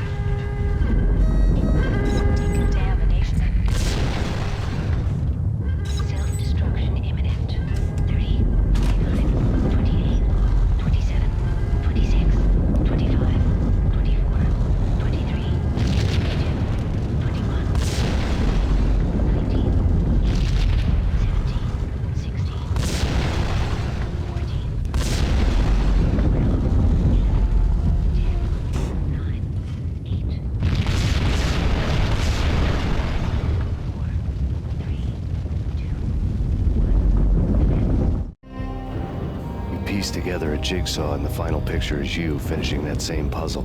A mad, green-eyed killer standing behind you. An urban legend come true. The Project Valhalla test subjects had been the mad junkies who had murdered my loved ones. The rest was simple body count math. It all pointed to her. Ms. Valkyr. The factory went up in a fiery inferno behind me. All my leads were dead, turned to smoke and dust. I'd lost my way. I hadn't slept in a million years.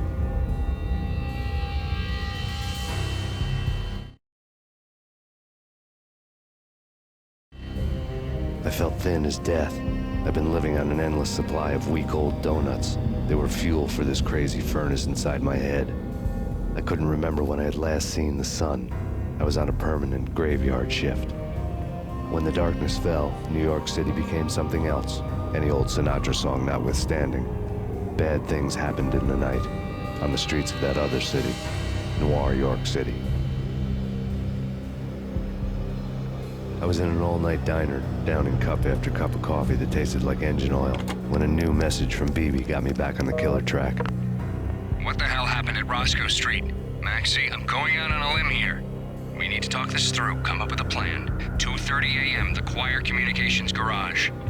The more I thought about Alex's murder and the frame-up, the more it felt like an inside job. I should have seen it coming. BB had sold me out, and now he wanted to finish what he'd started. The garage was dead. BB showed up in his tailor-made suit, gold watch, and cufflinks to match, all way beyond a cop's pay. Maxie. Oozing suave charm, he was guilty as hell. What the hell does BB stand for anyway?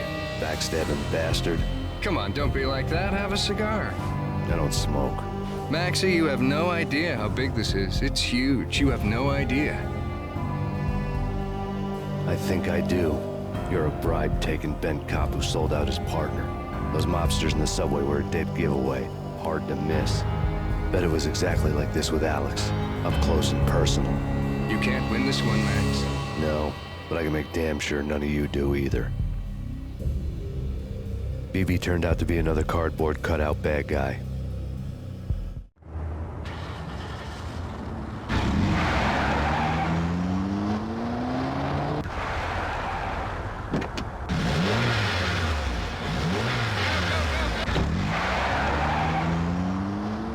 A bad cop on the take. A cowardly right-hand man fleeing from the scene, leaving his paid thugs to do his dirty work.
reports of a fire at the Punchinello Manor in Westchester. The manor is the home of Angelo Punchinello, the alleged head of the Punchinello crime family. The police are now saying, contrary to their earlier statements, that Max Payne is still alive and at large. He continues his vendetta against the Mafia, of which this last act of arson is attributed to. I had no recollection of setting any fires, but I did remember the flames.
Payphone started to ring.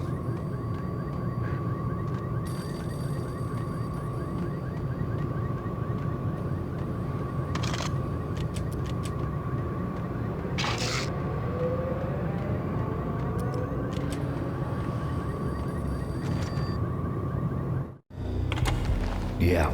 Max Payne? Whatever does it for you. This is Alfred Woden. I can give you the name of your enemy. Come to the Asgard building presently. We are expecting you.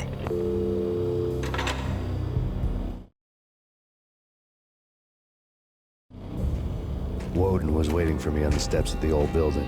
Mr. Payne, let's go inside. The others are anxious to begin. The others?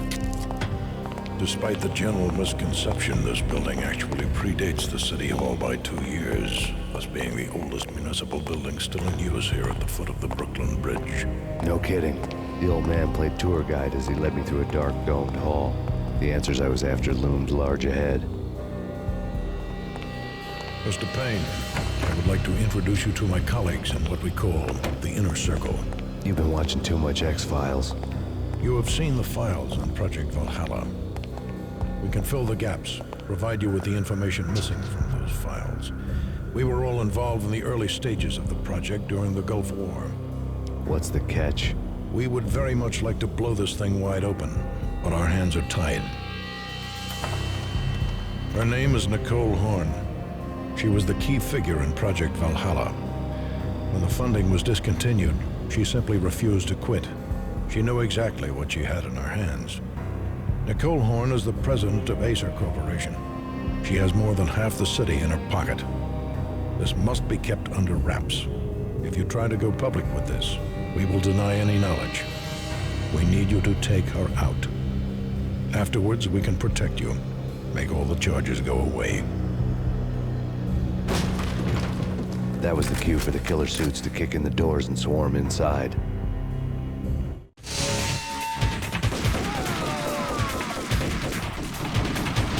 It was an impressive floor show, but I decided to leave early anyway. It was only a one-story fall. Lucky me.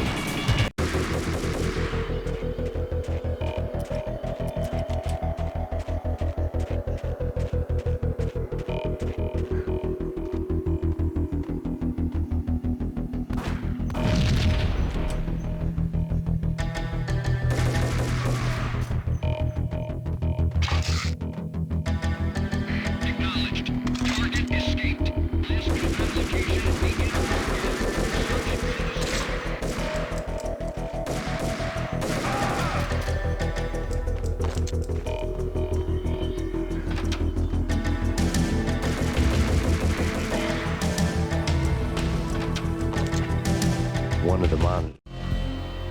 On screen, the so-called corpse of Alfred Woden stood up, miraculously waking from his dirt nap, looking smug among his dead pals. In the land of the blind, the one-eyed man is king. I didn't know how he'd pulled it off, but it was a pretty slick way to get out of all his promises. Most of what he had said fit too well to be a load of crap. It showed what was left of the inner circle.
What is your answer to those saying that he's actually providing a service long overdue to the city? This crusade nonsense has gone too far. He's out of control. It must stop. He will be stopped. That was Deputy Chief Jim Bravura from the New York City Police Department.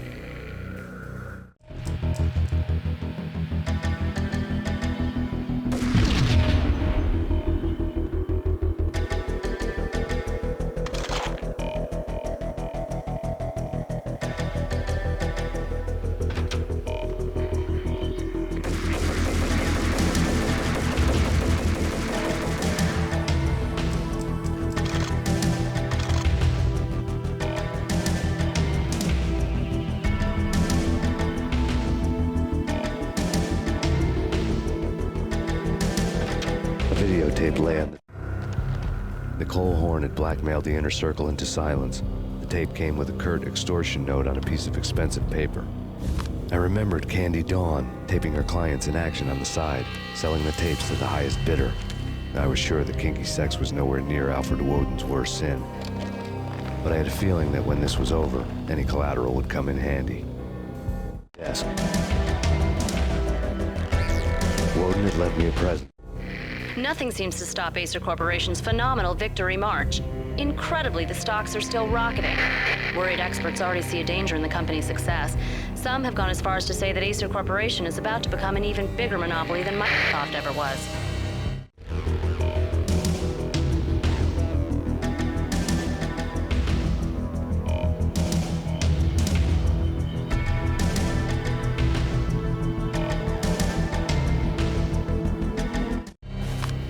Woden had taken care of my mission preps with military precision.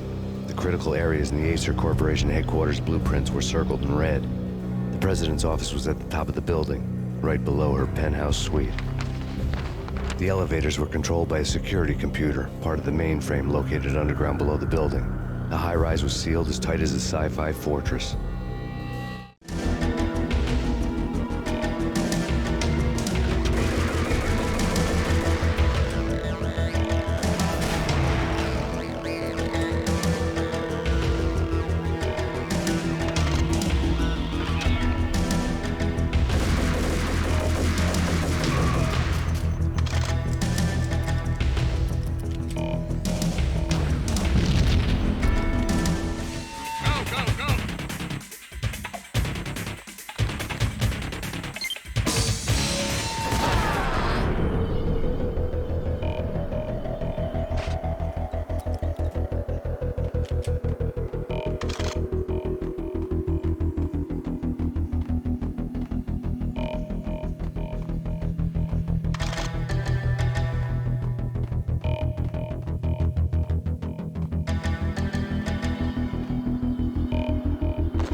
I dreamed of revenge. Those dreams were always nightmares, of coming close and then failing. Now I was close. I had a name to guide me, Nicole Horn. I had nothing to lose.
wasn't the most original approach to the problem. It wasn't as if it hadn't all been done before. An eye for an eye, the first principle of revenge. Old as dirt, still going strong. The cardinal rule in going after someone with an intention to kill was not to make it personal, which it almost always ended up being anyway. It did with me. I took my time, cruising around the city in the snow. There was no hurry. I knew what I had to do now. I took my time, thinking about it, building up the rage. When I was ready, I parked the stolen wheels at the front entrance of the Acer Corporation headquarters. Got out, got in, got cracking. I had a bullet with Nicole Horn's name on it. I had 10,000 bullets with the hag's name on them. She had ultra-high-tech security systems, enough mercenaries and weaponry to start World War III. There was no fear. New York disappeared behind a veil of snow. I had crossed the threshold. This was her domain, sleek and sexy and soulless, all glass and steel. A place of color-coded security key cards, metal detectors, and surveillance systems.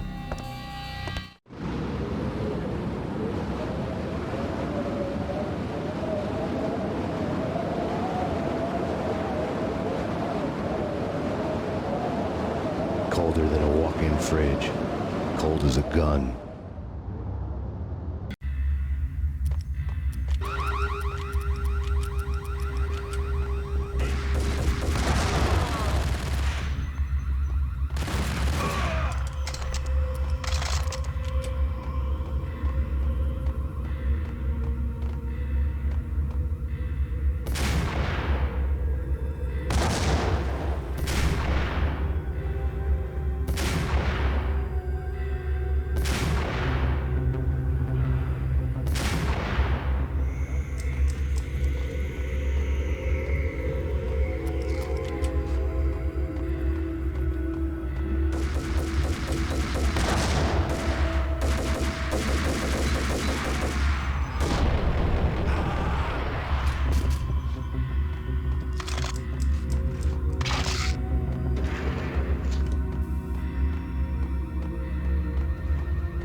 Mona, looking good. Max, we gotta stop meeting like this. It will be a cold day in hell before I let a narc cop stop me. Miss Sachs, do your job. Relax, Max. You're a nice guy. I don't kill nice guys. You're not bad yourself. It was different when Horn wanted Punchinello dead. To cut her ties to the Mafia, he deserved to die. The same goes with her. She's the bad guy here. Her sister was whispering to her in my favor. I knew the appetites of ghosts intimately. They hungered for revenge. No! A gunshot boomed and she fell down in slow motion. She was a nice girl, not really a stone-cold killer. And now she was stone-cold dead. Like religious fanatics or loyal samurai, Horn's private army was coming at me. Terminate.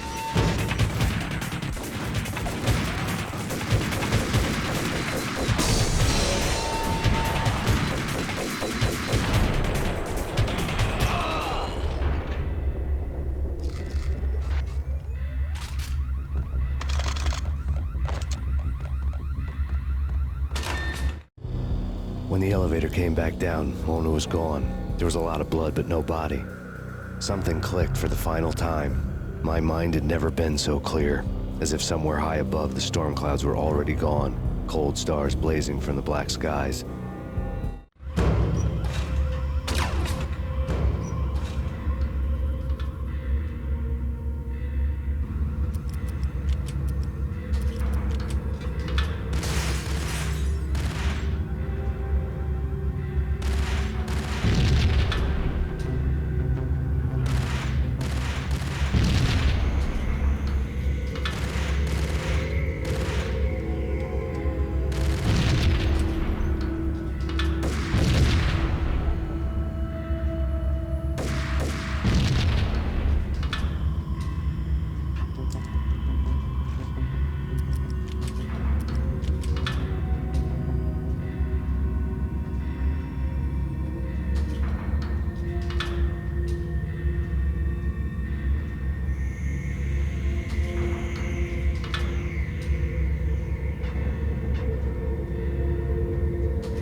I had elevator access to the mainframe. From there, I'd be able to override the security locks and get to her office.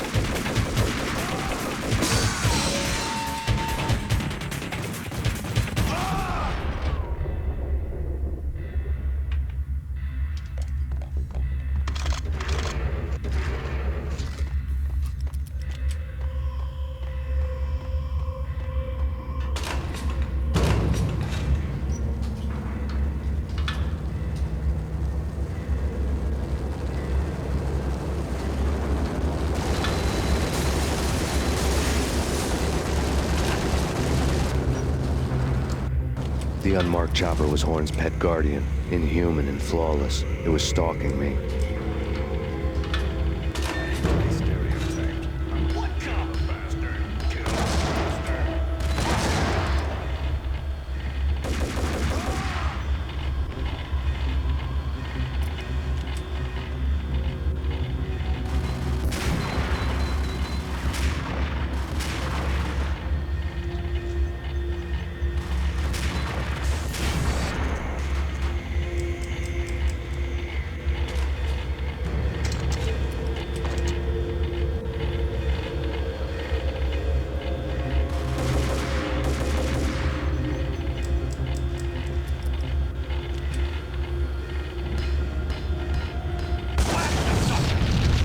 All Horn's locks were now offline. All bets were off. The elevator would take me all the way up.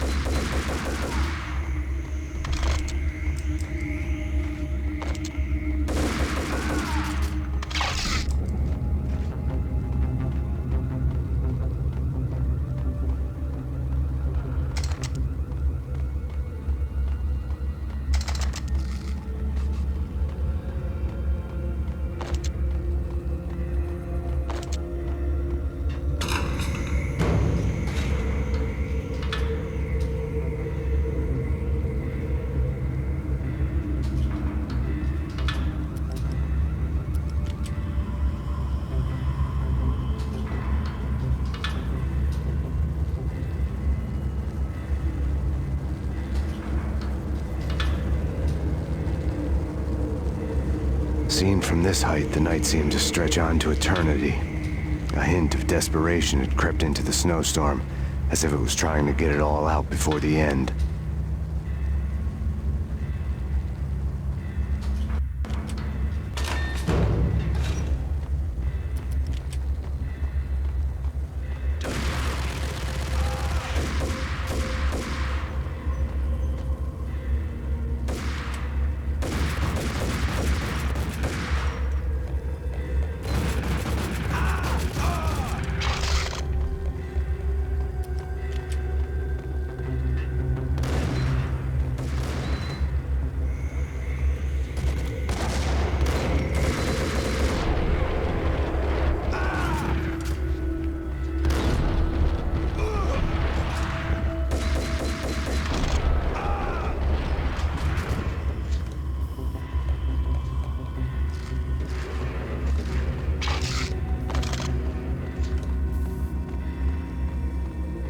Horn's personal computer was...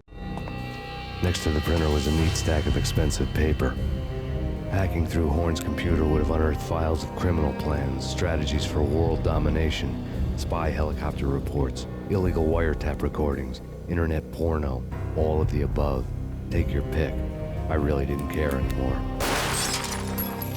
I had seen too much of it already. On.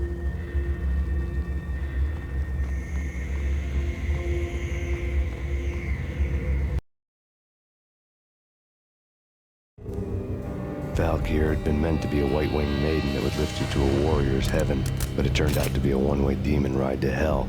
The devil was in the drug. I knew. I had met him.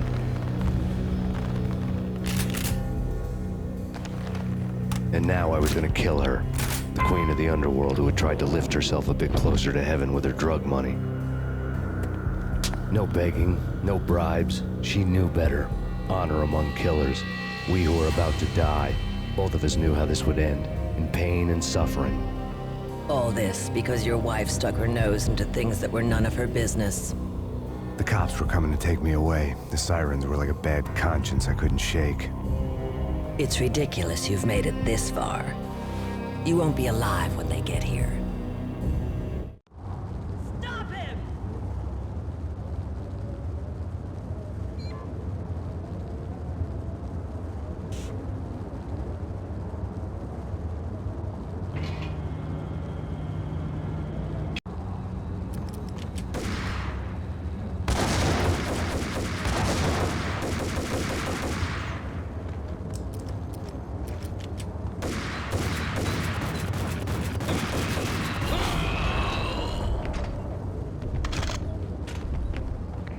Lobby. Get us back up now.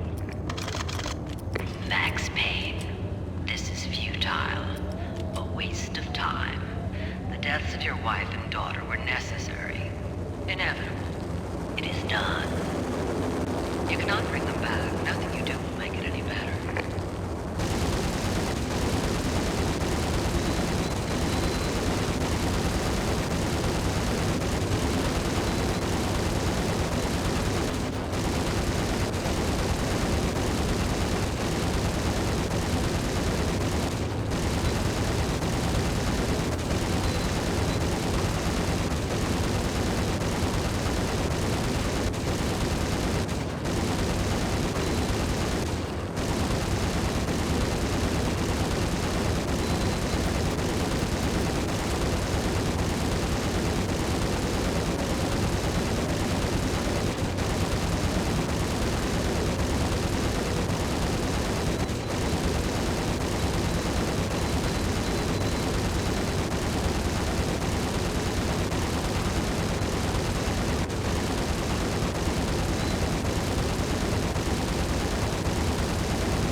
Max Payne, you are fighting a losing battle.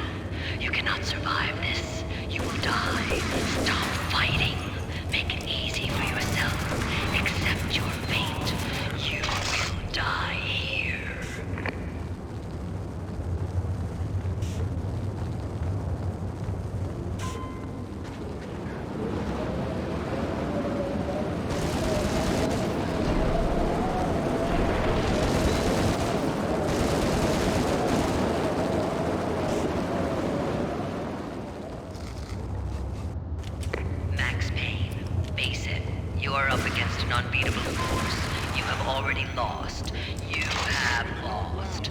death will set you free from your pain. Accept it. Surrender. Give up.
What do you mean he's unstoppable?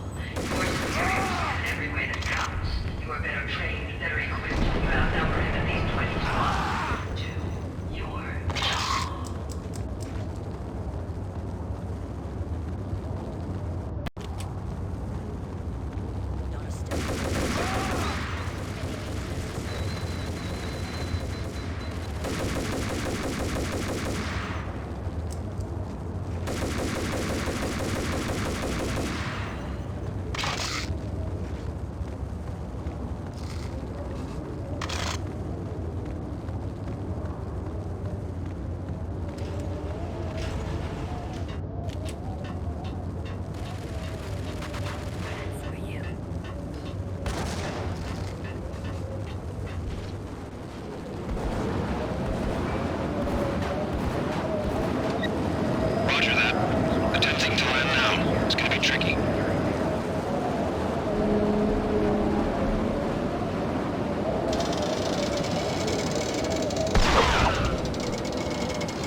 final gunshot was an exclamation mark to everything that had led to this point.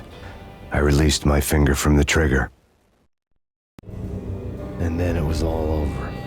The storm seemed to lose its frenzy. The ragged clouds gave way to the stars above. Max Payne, this is Deputy Chief Jim Bravura from the NYPD. We've got the building surrounded. Throw down your weapons and lie down with your hands behind your head. A bit closer to heaven.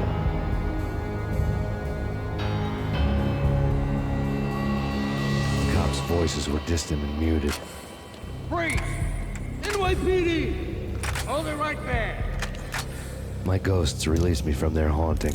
Down below, New York City glittered like diamonds on black velvet.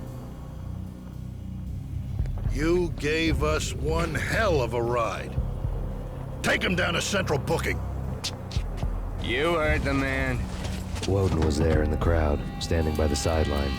It wouldn't be over till the man with the patch would say so. He'd say the right words. I knew he would. He'd better. Woden grinned smugly. It was the grin of a winner. That made two of us.